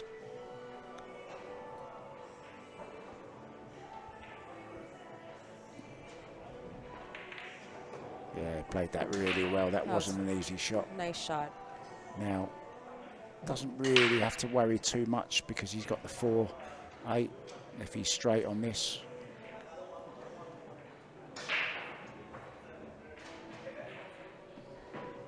Just waiting while the guy plays his shot on the next table. Really is a wonderful venue, this. It's kind of like just an old school pool hall, you know, nothing. I can't believe what he's done. Why has he tried to do that? He could have just stopped the cue ball and left himself a 4-8 combo. He tried to create an angle that wasn't there. Tried to force it. Tried to force it. Wow, another let off. Looked in control to go 7-4 ahead. It went 6-5, and now it looks like it could go 6-6. We could be here all night, Steph. We probably will be here all night, to be honest. We have a 4 o'clock, a 6 o'clock, and an 8 o'clock round. Well, I don't know about you, but I've got nothing else to do. Me neither. And I would rather not be doing anything but sitting here with you. Well, let's just stay. Let's just stay here together then. Done. Deal. If you guys still are having a hard time on Facebook, please switch over to our YouTube. Seems like our YouTube connection is stable. And share the stream for us, guys. We and the players would really appreciate it. Players are starting to pour in through the door for the 6 o'clock round. That'll be the B side on the 7 foots happening. Just to name a few, we have Edmonton's Brian Butler in the room. Larry Walper from Medicine Hat. Chris Jackson from BC. Mike Stewart from Edmonton also.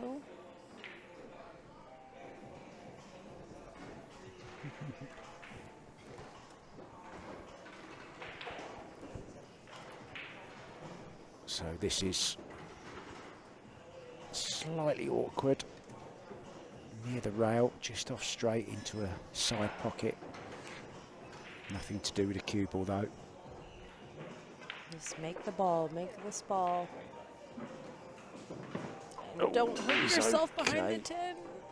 Now this will be an interesting shot. How do you play this? Do you play a stop shot? I think you can just hit it straight, or you can try and draw into the 9 ball. How do you play this, Mark? I think I'm going to draw off this, and you're guaranteed to hit the 9 ball more or less full in the face. So I like drawing this. Like that. But it's gone a little bit wrong. Just slightly came behind the 9, didn't he?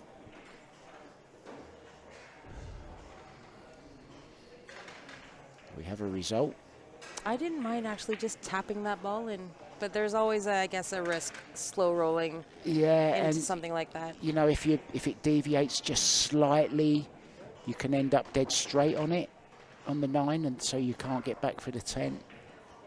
I would have played what he played and just, you know, chance your luck. Well, what's he done here? What's he done here? In the Whoa. jaws. It was 2 scratches from Stephen Loham, Well, which cost him the last 2 racks. Oh, this is a horrible shot. I guess the good news for Steven is that I don't think he was expecting to get back to the table. So this is kind of like he's free rolling on this shot here. Yeah, well said.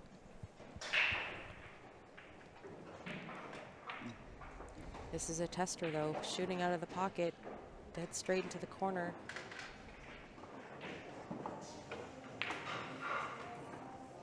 Oof, he'll be glad that didn't go in. He'll be very glad that didn't go in. Now, although he's left a shot, not easy to get back, but here's one of my favourite shots. When it comes off, it looks absolutely amazing. Draw with right hand English, come around 3, maybe 4 rails, and he's looking at it into the top right. And this is a lovely shot when it goes. Watch him low right on the cue ball. Very hard to judge though.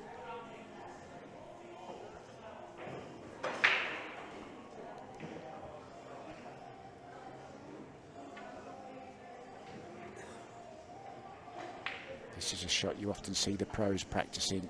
When they get this right, they know they're cueing well. Looks like he was going low right, low left there though. So maybe he's trying to draw to this rail. It's a tough shot. This is one of my favorite shots. He's going low left.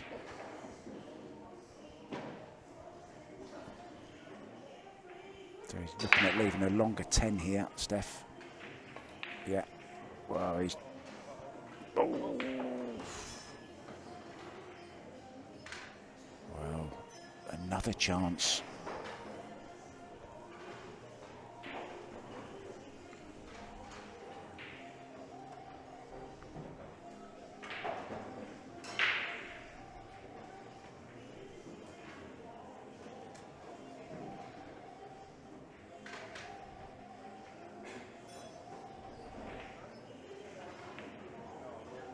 There it is. Yeah, nice very cut by nice. Stephen.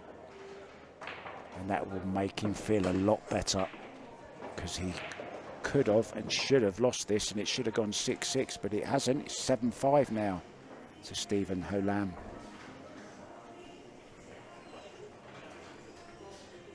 Mark, I'm just going to jump off here quickly for a moment. I just need to make sure that the B side is Miss you already. situated. Miss you already. You Come say back all as the soon right as you things. can. I'll be right back. Okay. So, yeah.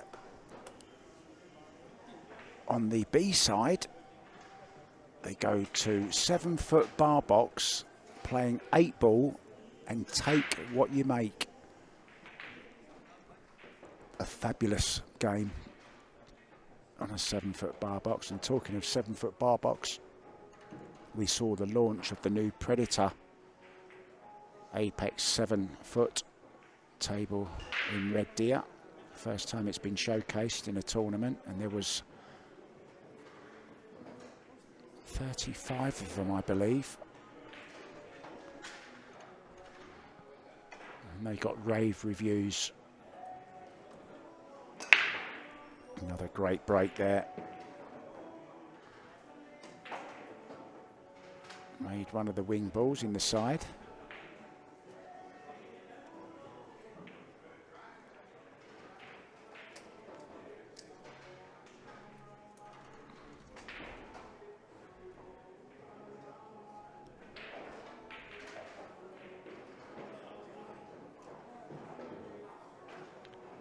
Yeah, Gord, I'm not sure who you're talking about, if Steph's the lucky one or I'm the lucky one.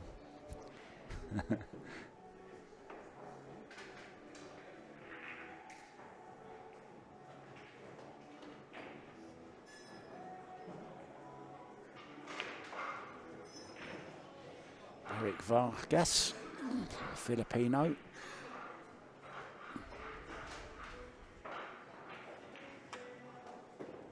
Using the 6-ball there just to hold for this 2-ball over the corner.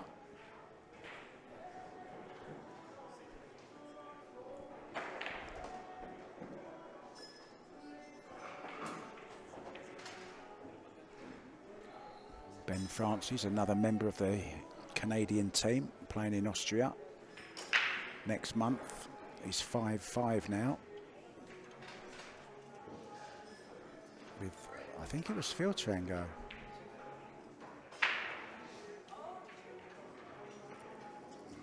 Judged that very nicely for the 3 in the side.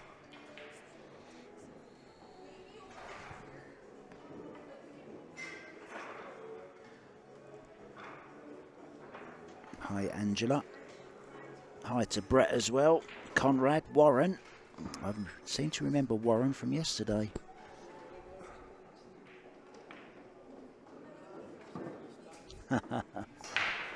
Thank you, Gord.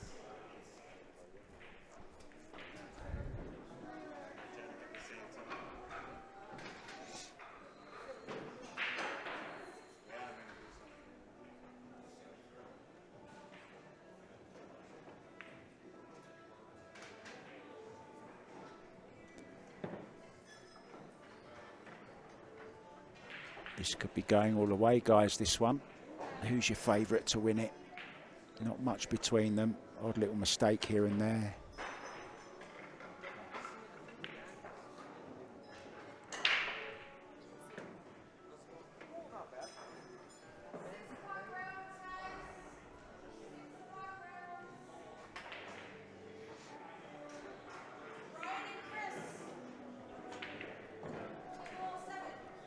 matches being called for the one loss side.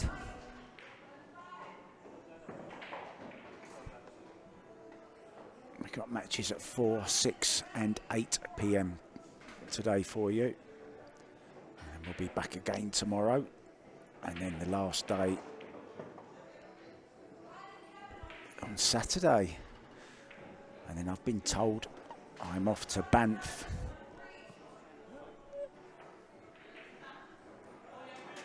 And I'm going to go with the Ashton twins. Looking forward to that. And it goes 7-6 now then.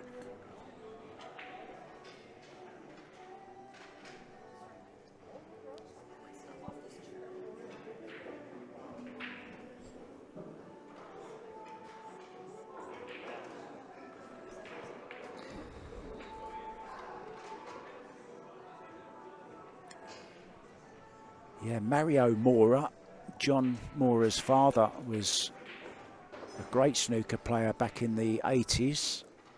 And I think his biggest win came against Jimmy White in the World Championships, when he beat him in one of the earlier rounds, maybe the quarter-final even.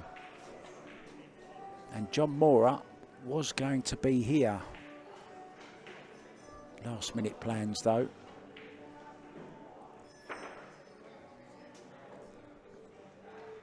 There's just so many snooker tournaments for players to choose from these days. And it's a nice problem to have, right?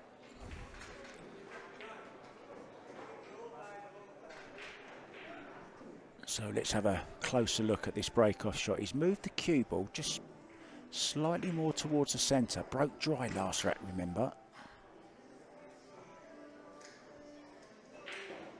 Keep your eye on the 9 and the 8. Well, 9 and the 8 went mighty close. So needs to just take a little bit off that break, or aim a little bit higher or lower on the cue ball.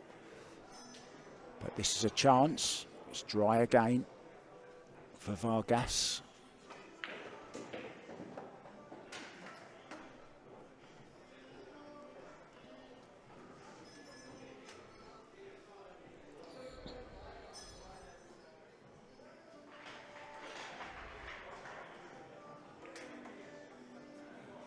Seemed a bit of a miscue that. Came off the top of the cue ball, but he's made the 1 and finished perfect on the 2.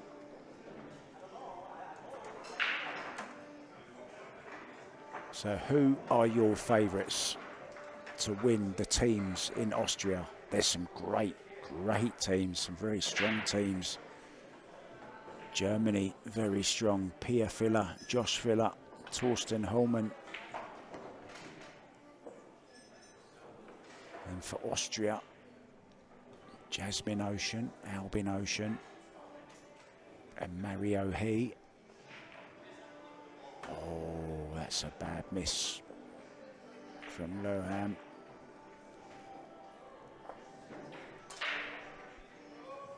And what about GB, Great Britain? Kelly Fisher, the birthday girl, playing alongside Jason Shaw and Darren Appleton. That's a strong team as well.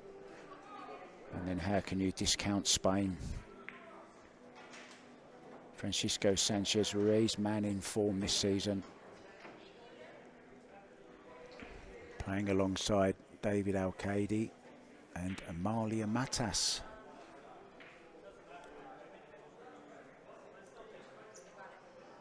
And Poland, very surprisingly in my eyes, no Viktor Zelensky, no Mieszko Fortunski. They've gone with Kaplan and Wojtek Szewczyk, who is of course reigning 10-ball world champion, so maybe that's one of the reasons that he's been chosen. Lots and lots of talent in Poland. So much so, I've renamed it Pool Land. Some great players there.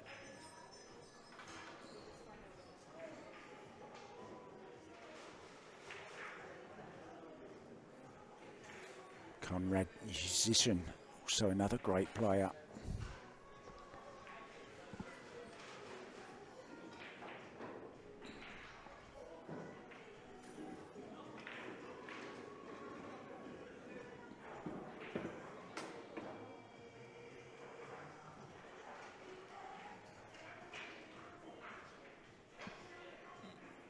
Yeah, we'll update the score for you guys as soon as the brains of the outfit returns. She's just out doing some tournament directing at the moment. She'll be back very soon. The players have actually got their score up to the side, so it is 7-6. 7-6. You're absolutely right, Brett. We'll change it just as soon as we can for you guys, but yep, you're right, 7-6.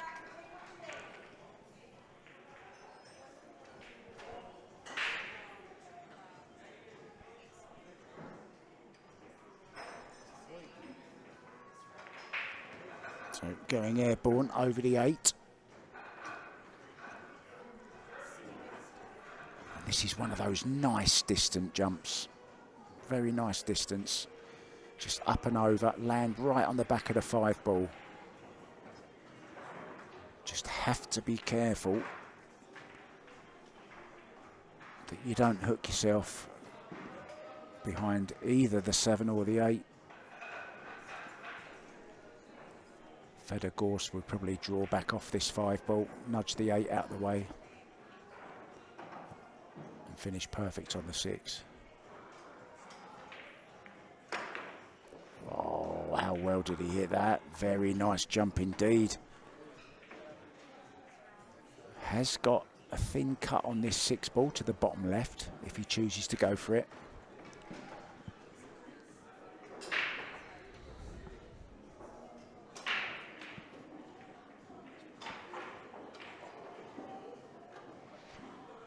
Good afternoon. Well, it's very late in the late at night or early morning in the UK. Mr. Mufti. What am I talking about, Mr. Mufti? You know who you are. The Mufti. Yeah, I know who you want to win.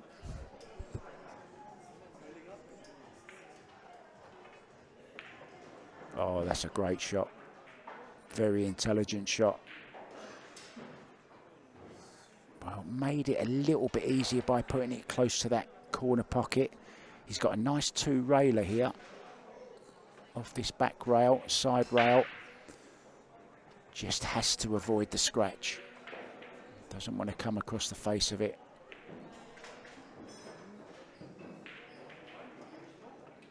Yeah, Carly, I hope that you've sent Kelly some nice birthday wishes. I'm sure you have.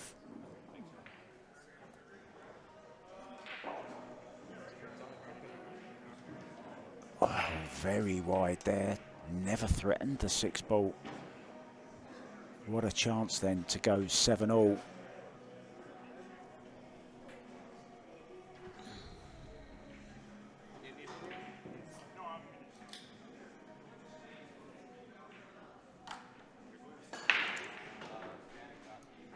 There you go, guys. I've just worked out how to change the score. So we're up to date now. It is 7-6 and soon should be 7-7.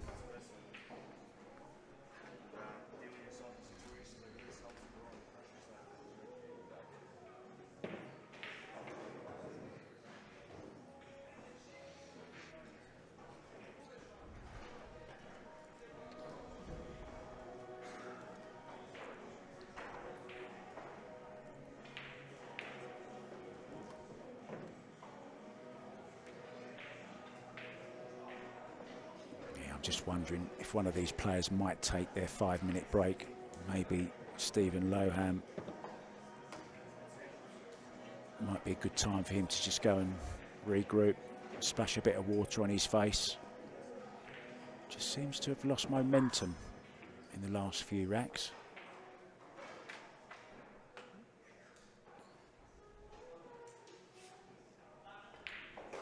In it goes. And indeed, once again, we are level. 7 racks each. Race to 11. So now it's a race to 4. Ben Francis has gone a rack down, 6-5 now to Taranjo.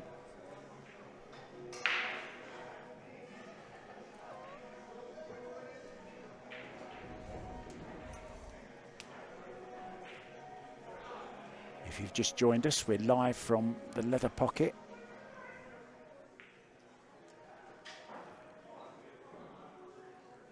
Not sure what he's looking at there. Just checking the spots in the right place, maybe. A bit late in the day to start checking things like that. Yeah, TL, I have updated the score, my friend. It should now read 7-7 on your screens.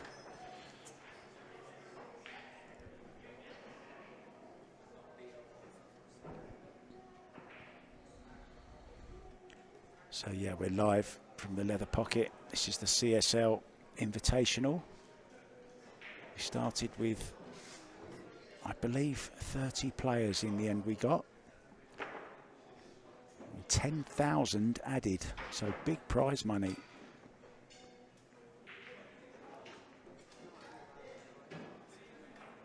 So needs to sort this break out. Had a couple of dry breaks.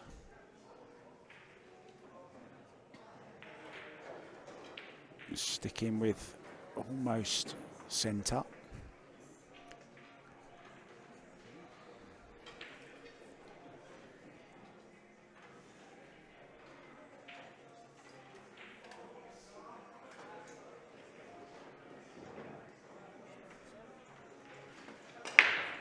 Oh, fantastic pop on the break there.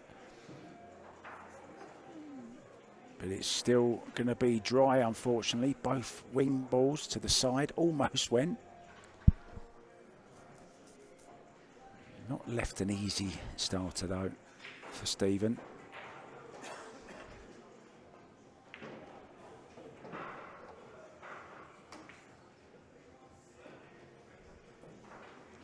And his 10 ball, of course, cool shot. No golden break, but early 10s are allowed.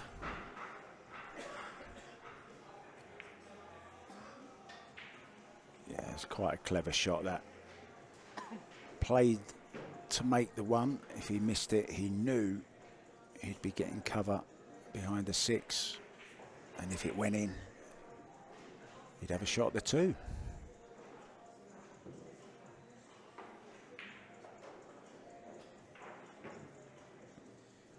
Yeah, a little bit awkward here. Almost needs to swerve it around the 10 ball to go 2 rails behind the 1 ball. So needs the tip to really bite into that cue ball here. He's looking at the right. Yeah, that's what I like. Off this back rail, lots of right hand English, and just try and clip off the 1 ball.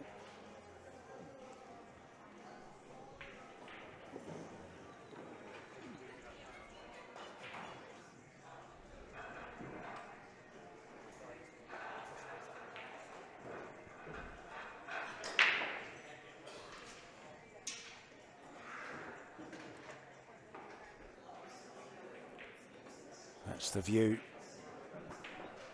Eric Vargas has right now. He's taking a little bit of time to think about this, maybe even 3 rails past the 3 ball. Or is he looking at 1 rail?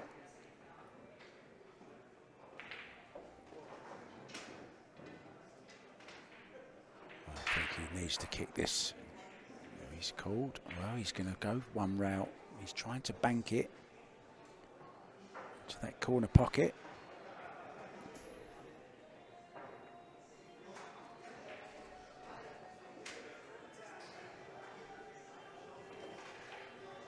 Good effort, made a good hit on it.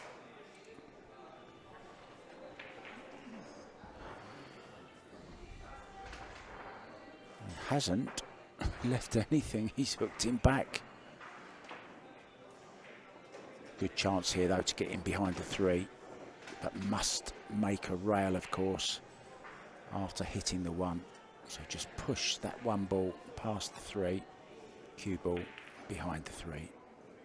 He's gone the wrong way. There's going to be a foul. No rail. Ball in hand.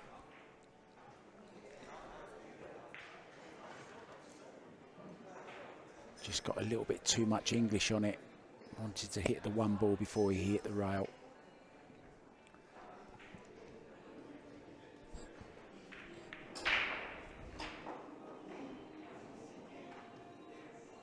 Thanks, Arlene. Steph will be back with me very, very shortly, so until then you're just going to have to stick with me, guys.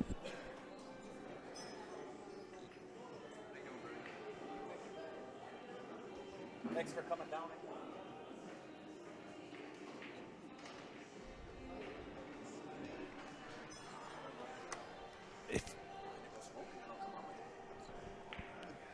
Well, I'm going to be joined very shortly by the tournament director, Grant Zemp.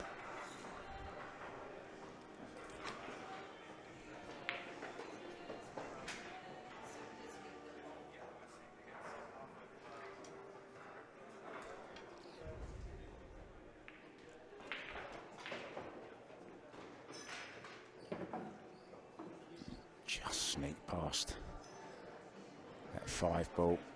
Now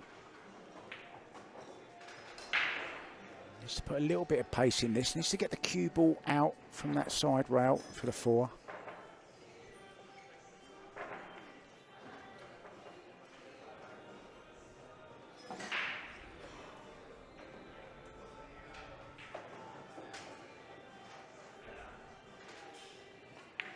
Oh, come right across that. That's a bad miss. So a chance for Stephen to retake the lead. He's led throughout this particular match. Also been level a couple of times.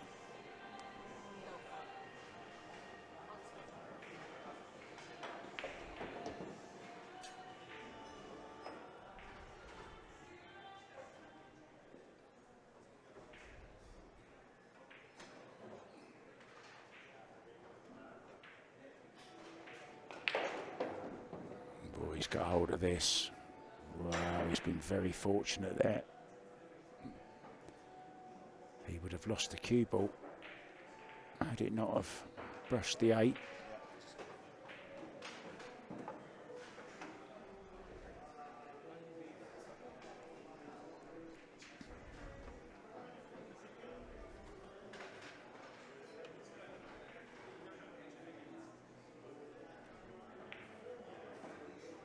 Needs this to bounce. Well, could have been better. Just has to be a little bit wary of the 8 ball here. It's going to loom large.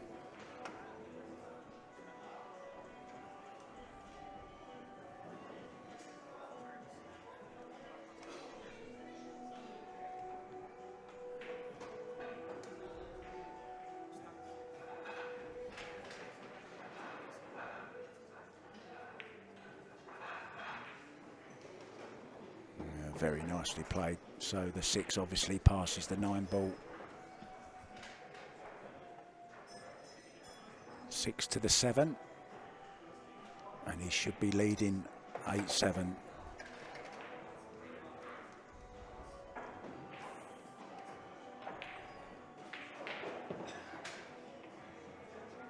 Yeah, when he's in stroke, this guy is really nice to watch.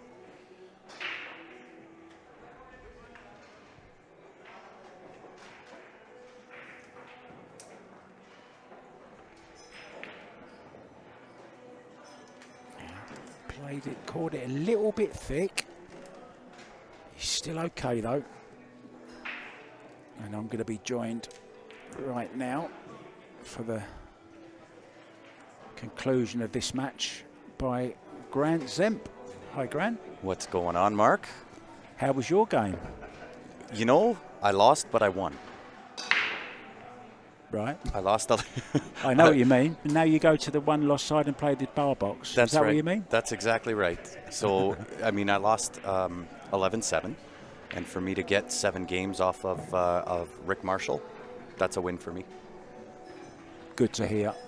I saw it was pretty close all the way through. It was, and then he kind of pulled away at the end, and I had a chance to maybe go 11-8, 11-9, make it interesting, but I rattled the 8 ball, and there was the 8-10 left. So that was that. But it looks like we got a barn burner here. Yeah, it's been... I mean, Stephen started very well. Then he had a couple of scratches when he was 7-5 up. Then it went 7-7, and now, as you see there, he's just taken the lead once again, 8-7. It's been an interesting match. I bet. We've only had... I'm glad I made it back for this one. I think we've only had 2 dry breaks out of the whole... Really? Yeah, both players breaking really, really well. I'm willing to bet there's been some pretty awesome safety play. There has as well. I bet. Yeah. Eric's a grinder, man. And there's been some good jumping, you know. We've seen a bit of everything. Yeah. So and I think we will throughout the rest of the match. Watch the 9 and the 5. He's been making them. There you He's go. got such a controlled break. Unfortunate kick. Look at the this. cue ball kicked in. Oh dear, and look at this. This is like shooting fish in a barrel for Eric Vargas. Yeah, I love that saying. It's not fair, is it? It's not. It's rather unfortunate, to be honest. But I hope everybody's doing well, enjoying the commentary by the legendary Mr. Mark White. We appreciate you coming in and sitting in with us. Thank you so much for having awesome. me, mate. It's a pleasure. Getting to commentate with all you different guys. Yeah, it's been great.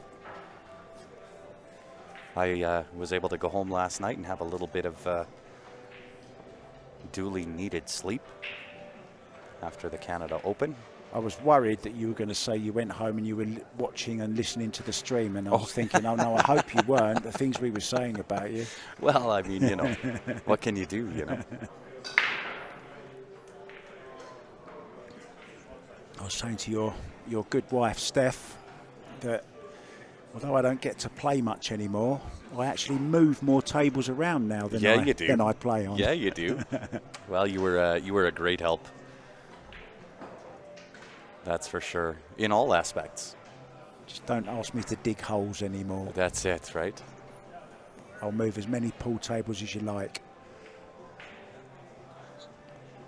Well, we had our fair share of that at the Canada Open, without a doubt.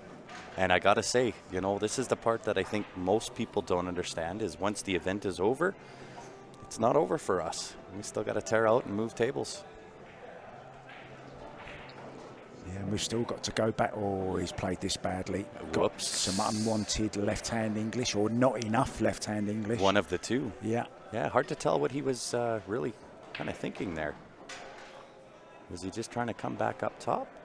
Yeah, I think he just got a little bit of unwanted English on it. Oh, he thought he was going to go farther into the pocket side of that bottom rail. This is jumpable, though. It is. Just winding himself up, look. Or is he kicking? I don't see the future in kicking. No, I don't see that. I think you're fully committed here with the way the table. I saw you play a brilliant jump shot earlier. I got I think it was lucky. On the 4 ball, was it? Yeah, it was. And then I saw continued to run that rack out. Yeah, it was a good jump shot. Well, Eric will be hoping for a good jump shot here. Just got to watch that he doesn't stun it and miss it thin, because he might just scratch into that top left-hand corner. If he catches it badly, that is. And Andy, this one is not the Predator table.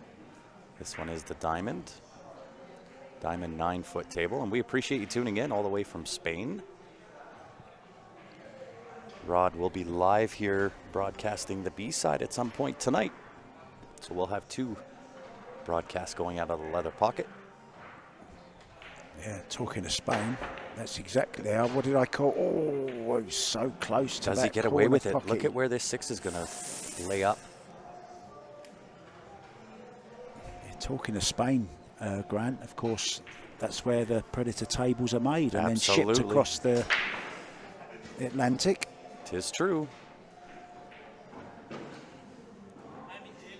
Yeah, absolutely, Gord. I love the game, but it's all aspects of the game that I truly enjoy, right? Whether it's broadcasting, playing, I'm addicted to the game.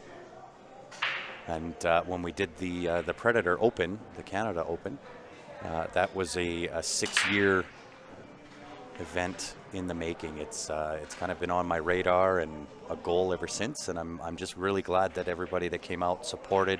They had a great time, lots of good things to say. What a great shot. Oh, it's a brilliant shot he's just played there. Tremendous cueing. Just has to avoid the 10 ball going through here. Yeah, I saw him play a similar shot to this earlier. He played it with a lot of pace. I think he's going to come around a couple of rails unless he goes inside. Depends on that funky angle on the 7 to that side pocket. Yeah, I think that's exactly what he played earlier. Yeah, beautifully played. Couldn't have put it better with his handler.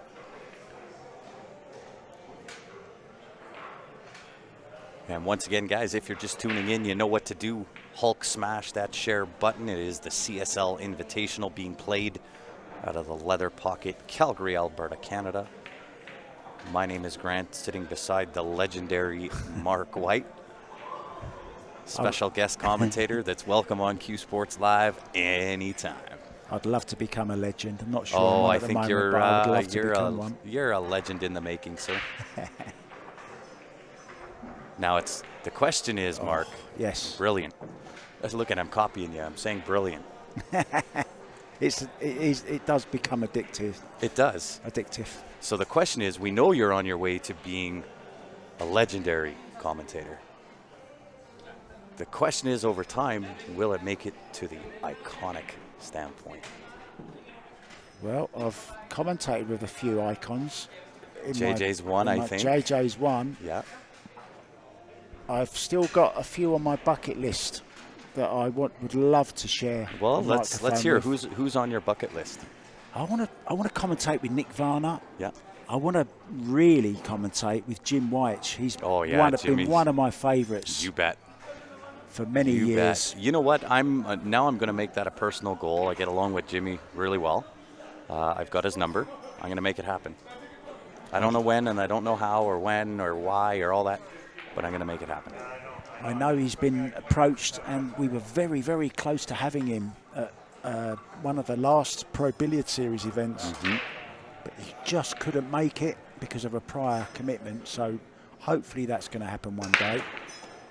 I would think. God, he's got such good cue ball control off that break. I mean, look at this. What's the Fargo rating of these guys? They're both 700 plus. Steven's really up there. Yeah, he can slide this one ball down the rail as well. Come across the table for the 2. This is looking good. Yep. Already. Yeah, nothing but straight tops. Maybe a little bit of right-hand check off that right side rail. Yeah, just to widen it a little bit. Yeah. Float underneath the 4 ball. Just like that. Beautifully played. 3 ball can be a little tricky, but I think he just draws back off the 2 ball off that left rail. Yeah, come towards the 8 ball. Yeah, kind of in the line of either the 4 or the 8. Doesn't want to go farther than that. So this to go on the hill, guys. Look out. Has he gone too far? Past the 8. He's okay, he's okay. Oh my gosh, I don't know, can he see it? Yeah, I think he's okay, you know. And this will put him on the hill.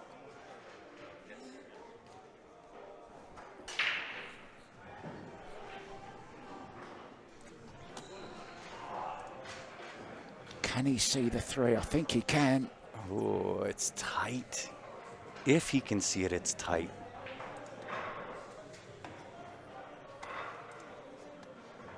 Go back here. I think he's just waiting for the guy on the next table. The guy on the next table is just having a walk around as well, looking at his options, and both players are sort of, it's rush hour in the leather pocket. You know, if Stephen is looking up for position on the 4, it tells me he can see that 3 ball, but that's got to be tight.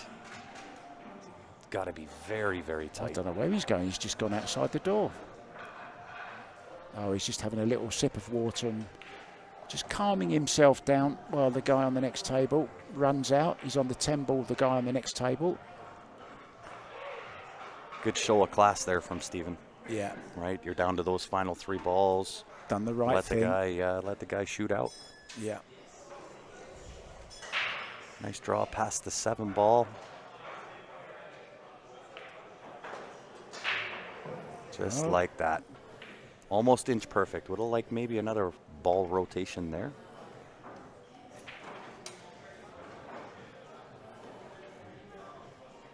Just around 2 rails.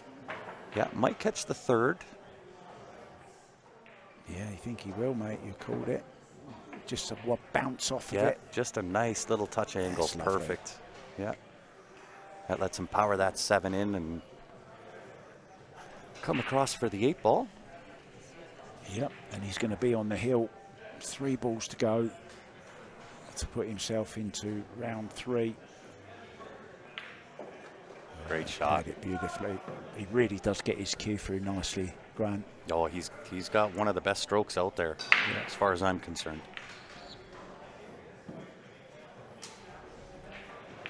And a young fellow of a whopping 24 years of age. Is that all he is? That's it, 24 Wow, years I was old. going to ask his age, actually. Yeah.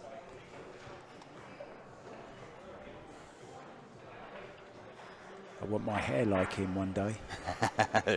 It is slick. Bit too late for the colour, though, I think. Slick, baby, slick. And On it goes. the hill goes Mr. Holem. So tell us a little bit about the history of this tournament, Grant. How did it come about? Sure. So it was when I first started with Q Sports Live, and we actually put a business plan to what it is that we were doing.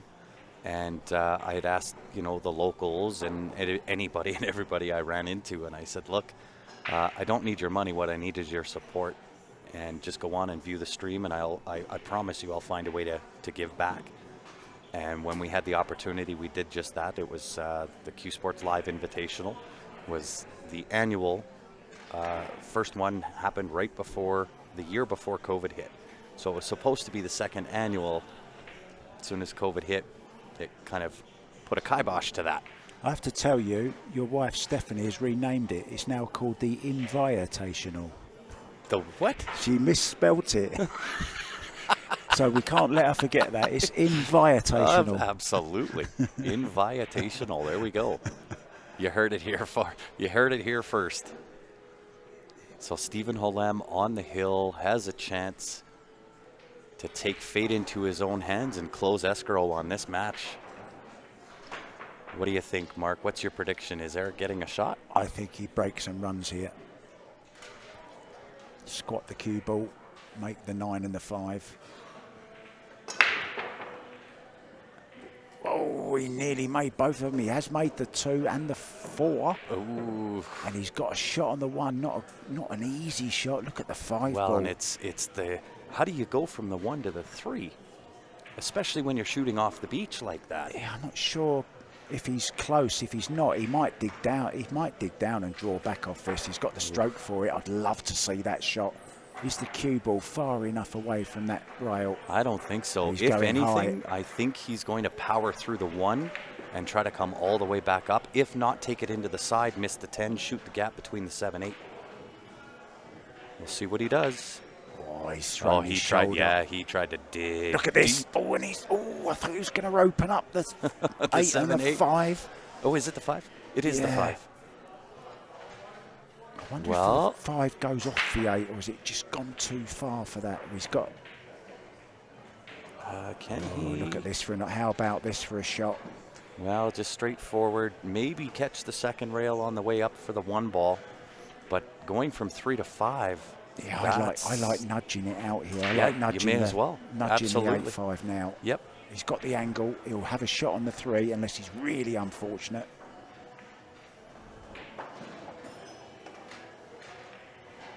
There you go. Don't come behind it like that, though. That's just how he didn't want to hit it. disaster. That's always the danger going into balls. Just caught it too thick. Well, you got to do the one hop over the 8-ball. And it's close to the rail, so you got to get up and down just after that 8-ball to take out the second hop so it doesn't jump onto the rail. It's quite a long jump, isn't it, over that 8-ball? Get it up and down, as you say. A couple of bounces, a couple of bunny hops. And you can't go in hard on this. You want that cue ball to end up somewhere between just past that 6-ball down table. You know what would be really unlucky? To scratch in this bottom right-hand corner. Oh, wouldn't it? That would be terrible. Yes. I don't know that he's going to jump with that much force. Again, you just hop over right before the 8-ball, or land just after the 8-ball, sorry.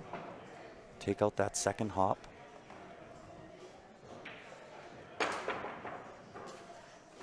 Right. He get away with it? He got away with it.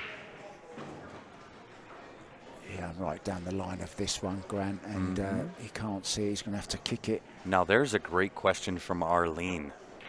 Forgive me for not knowing, but can you speak about Mark's pool history? Give us your resume, Mr. Mark. Well, I started off playing snooker at 7 years old. I got 53 years experience in Q Sports. Holy Hannah. Just a little then. But I only actually got into pool back in 2016, so I've not been involved in it for many years, about 6 years. Yeah. I started playing it for fun because, you know, coming later on in my life, I was fed up with the quietness of the snooker room and you know, the etiquette and no music playing and no drinking. So I wanted to have a bit no of fun. atmosphere. Yeah, exactly, no atmosphere. So I fancied a little bit of a pool party. And I found it in this wonderful game, and just luckily by chance got asked to commentate whilst on holiday in Bangkok. Would I fancy commentating on a Chinese 8-ball tournament? And I did, and I got heard in the Philippines, and they liked me, and it goes from there. The rest is history. The rest is history. But I hope I've got lots more future. Oh, I'm sure you do. You do a great job, sir. Well, I don't believe you can act for as long as I've acted. I just love it. Oh, me too. And it's in my blood, the same as you. Yeah. And hopefully it comes across in our passion. And I know hope there's so. the passion in you as well. I hope so. That's the entire reason why we did the Predator Open and partnered with them and put on a really great event. What a shot. 2 rails out, perfect for the 7-ball, 7 to the 8. No issue there. 8 to the 9. Yeah, key shot. This is looking like a ticker on the side of Mr. Vargas. Yeah, I like the angle he's left on that. I think he might have liked a little bit more. I think he's a little. I've just looked at it on the screen, you know, and that 8-ball is a lot further off the rail than it looks in real life. Yeah, he might be a little straight on this. He might have to go forward 2 rails, 3 rails even. See if he can catch that 3rd rail and just sit perfect for the 9 to the top right-hand corner.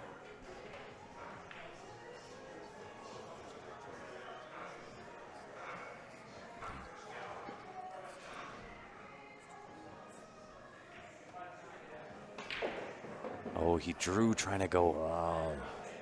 And he got a lot of the spin, but he didn't quite hit the bottom.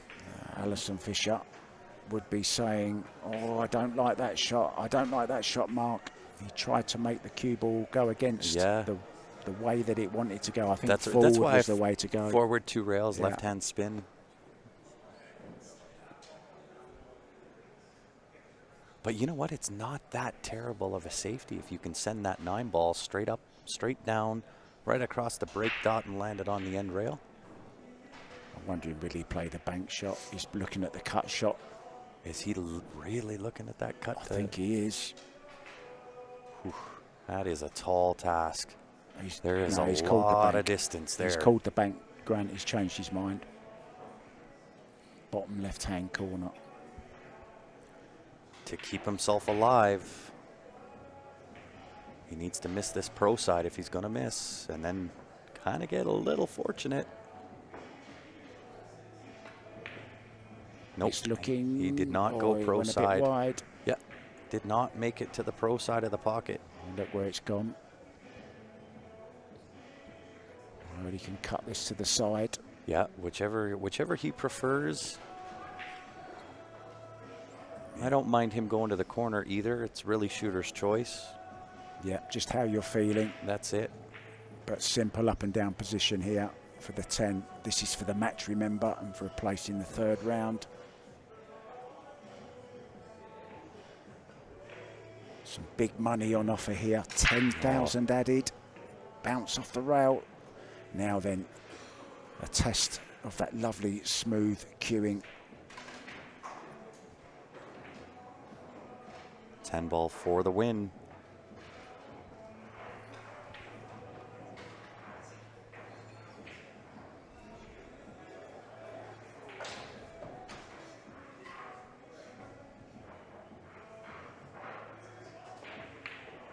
Oh, can you believe it?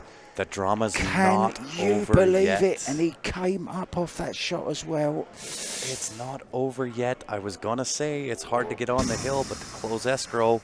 Wow. Yikes. Oh, and a simple tap in. And he's going to go for a short break, and we're just going to put up a few little commercials for you. Absolutely. Let's talk thanks to to our somebody was sponsors. asking about that Predator table.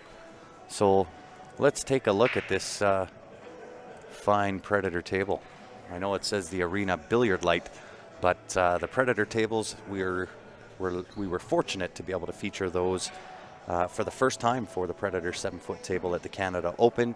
Hopefully all tuned in for that and got to have a little bit of a sneak peek while Rod was doing the commentary.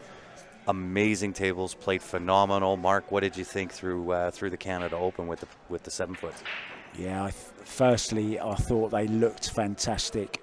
They look classy, they look sexy in my eyes. But the great thing about them as well, which is great for pool rooms, is the fact that they're just so quiet. You know, Yeah. I've been playing on your Valley at home, Yeah, and yeah. Loud. the noise, the loud balls rolling, you know, around the ball return system. Yeah. But on this Predator table, such a clever design of the pockets with the dampeners in, and Yep. then the thick carpet Yes. with the one channel for the ball return. Yep. And another thing I noticed about them, Grant, the balls come back so quickly. They You're not do. waiting forever. That's right. So whatever That's right. whatever pocket the ball goes in, It's you get there it back right away. quick. You're not Yeah. there breaking your back waiting for the cue ball. Of Because I course. scratch a lot, obviously. So Mark knows full well. Also, with these tables that we're playing on, they have been reclothed in the Predator Arcadia cloth, and amazing cloth as these guys are putting on display. Really holds the spin of the cue ball really well. Very reactive. So in combination, when you put the cloth on a Predator table, my opinion, phenomenal tables. Yeah, top it off with the Arcos 2 balls and the lovely Predator Arena light. And I'll tell you what, we'll even throw in the new Predator Triangle as well. What You about got that? it. Available at You $99 on Predator.com. There You got it. I have one left. I have one white rack left, and that's it. There you go. Contact Grant if you want one of the new. Almost remind me of like an F1 design, a Formula One, a Grand Yeah. Prix type Yeah.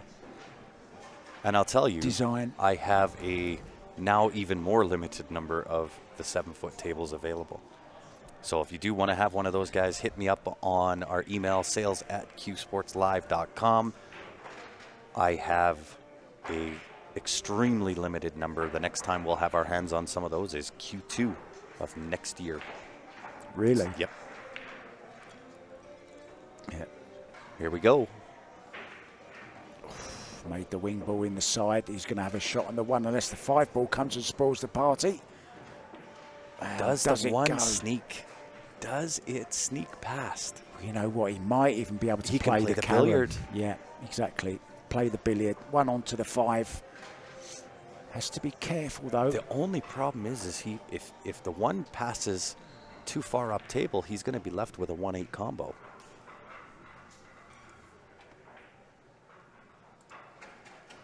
Good call, mister. got choices. He can play it off the back of the 3, or he can play the billiard, as you say. I wonder what he's going to go for. Let's have a look. We're going to know if it's in before he does. I think he's playing the billiard. I think so too. I think he's straight playing the 3-ball here. Yep, just Now like then, that. controlled it Look very, at that. very nicely Perfect. indeed. Perfect. And Mr. Jerry K, and how are you, my good man? Pleasure seeing you on again. Although, gentlemen, you might be using that term a touch loosely given present company. Hey, Mark? Absolutely.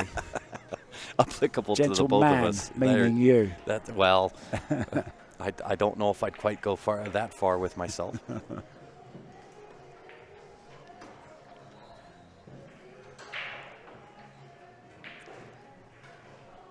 A tricky little shot here.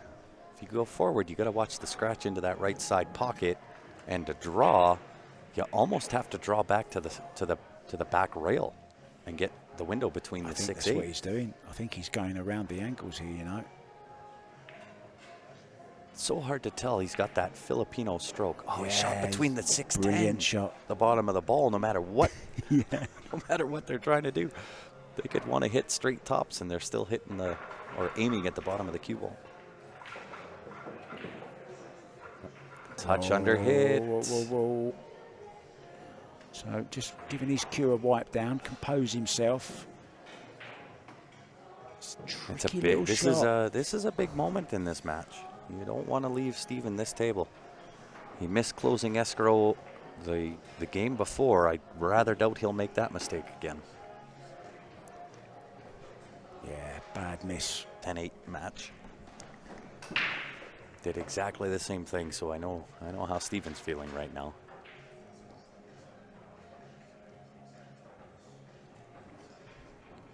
He's in, made it. Played it well. Did he come across too far?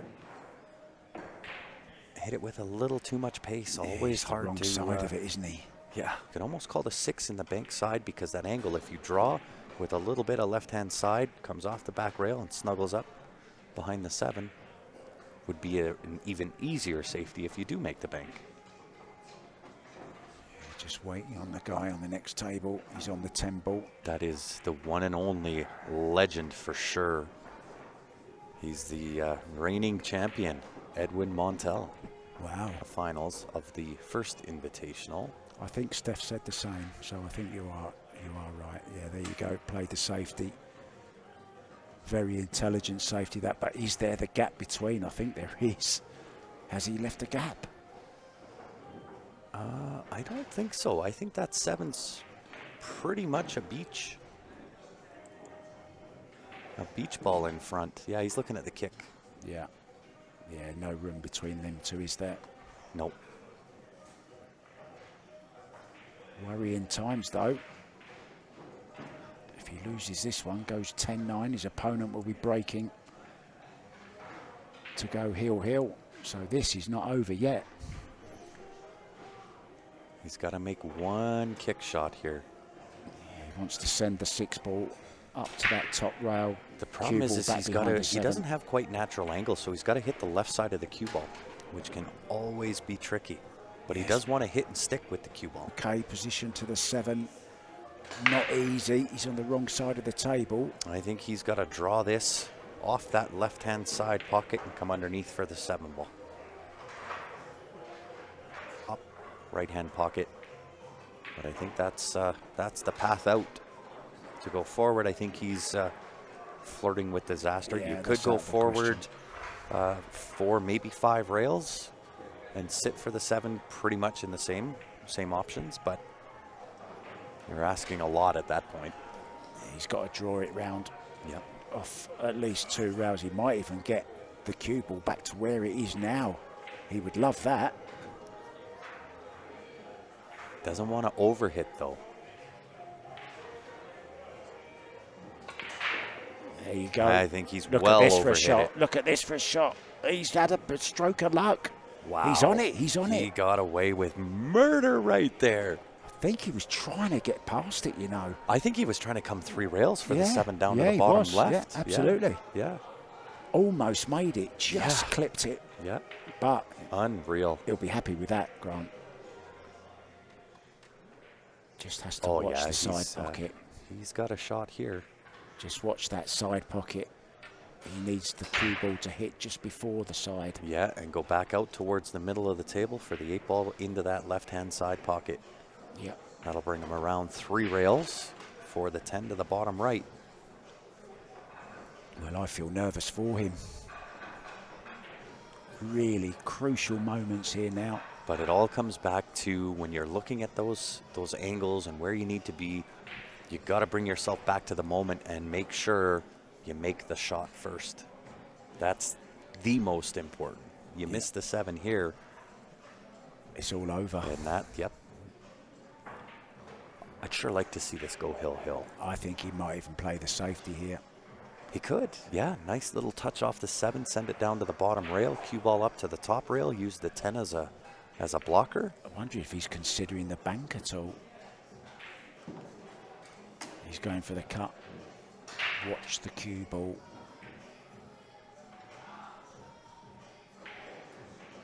Yeah, he did. Oh, he chose played the save. safety. Look out, cue ball.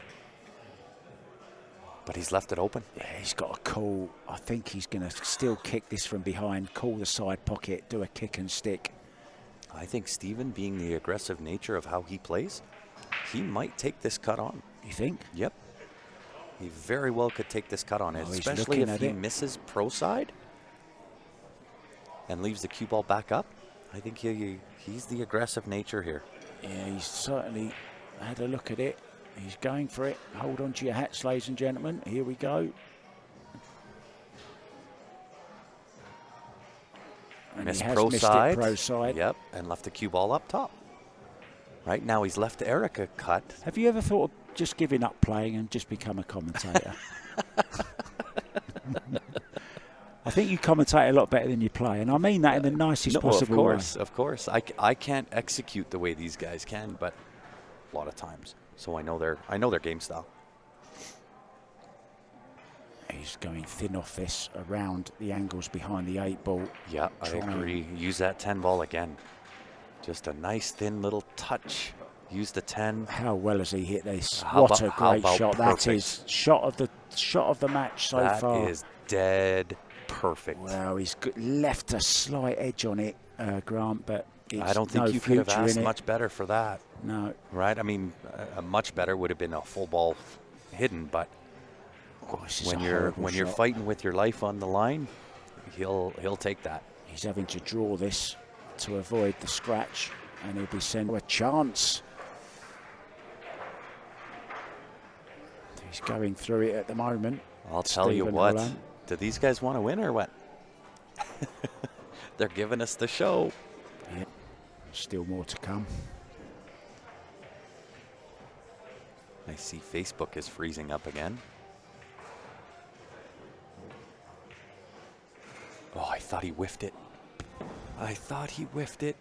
Did he go too far? He hasn't finished ideal on the 8. Nope, he sure hasn't. He's in dead 50-50 range, right at the midway point. Yeah.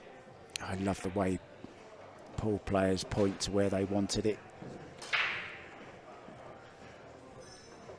Wow. Well, there's just a touch of drama in this last few games. Can he cut this down the rail and avoid the scratch in the side? I think he can.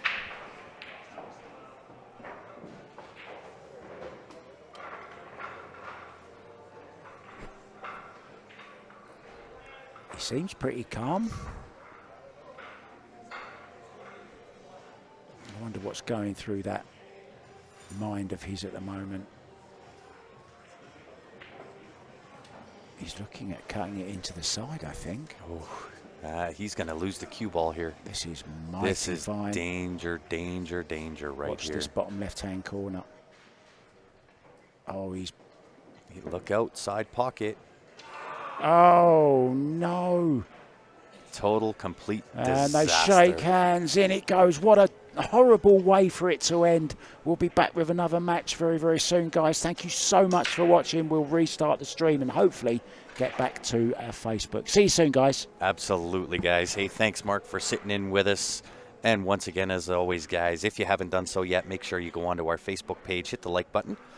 If you're tuning in on YouTube, also make sure you hit the bell, subscribe. We appreciate it. On behalf of myself, Mark White, and the rest of the Q Sports Live team, don't go far. Lots more to come. CSL Invitational, Leather Pocket, Calgary, Alberta.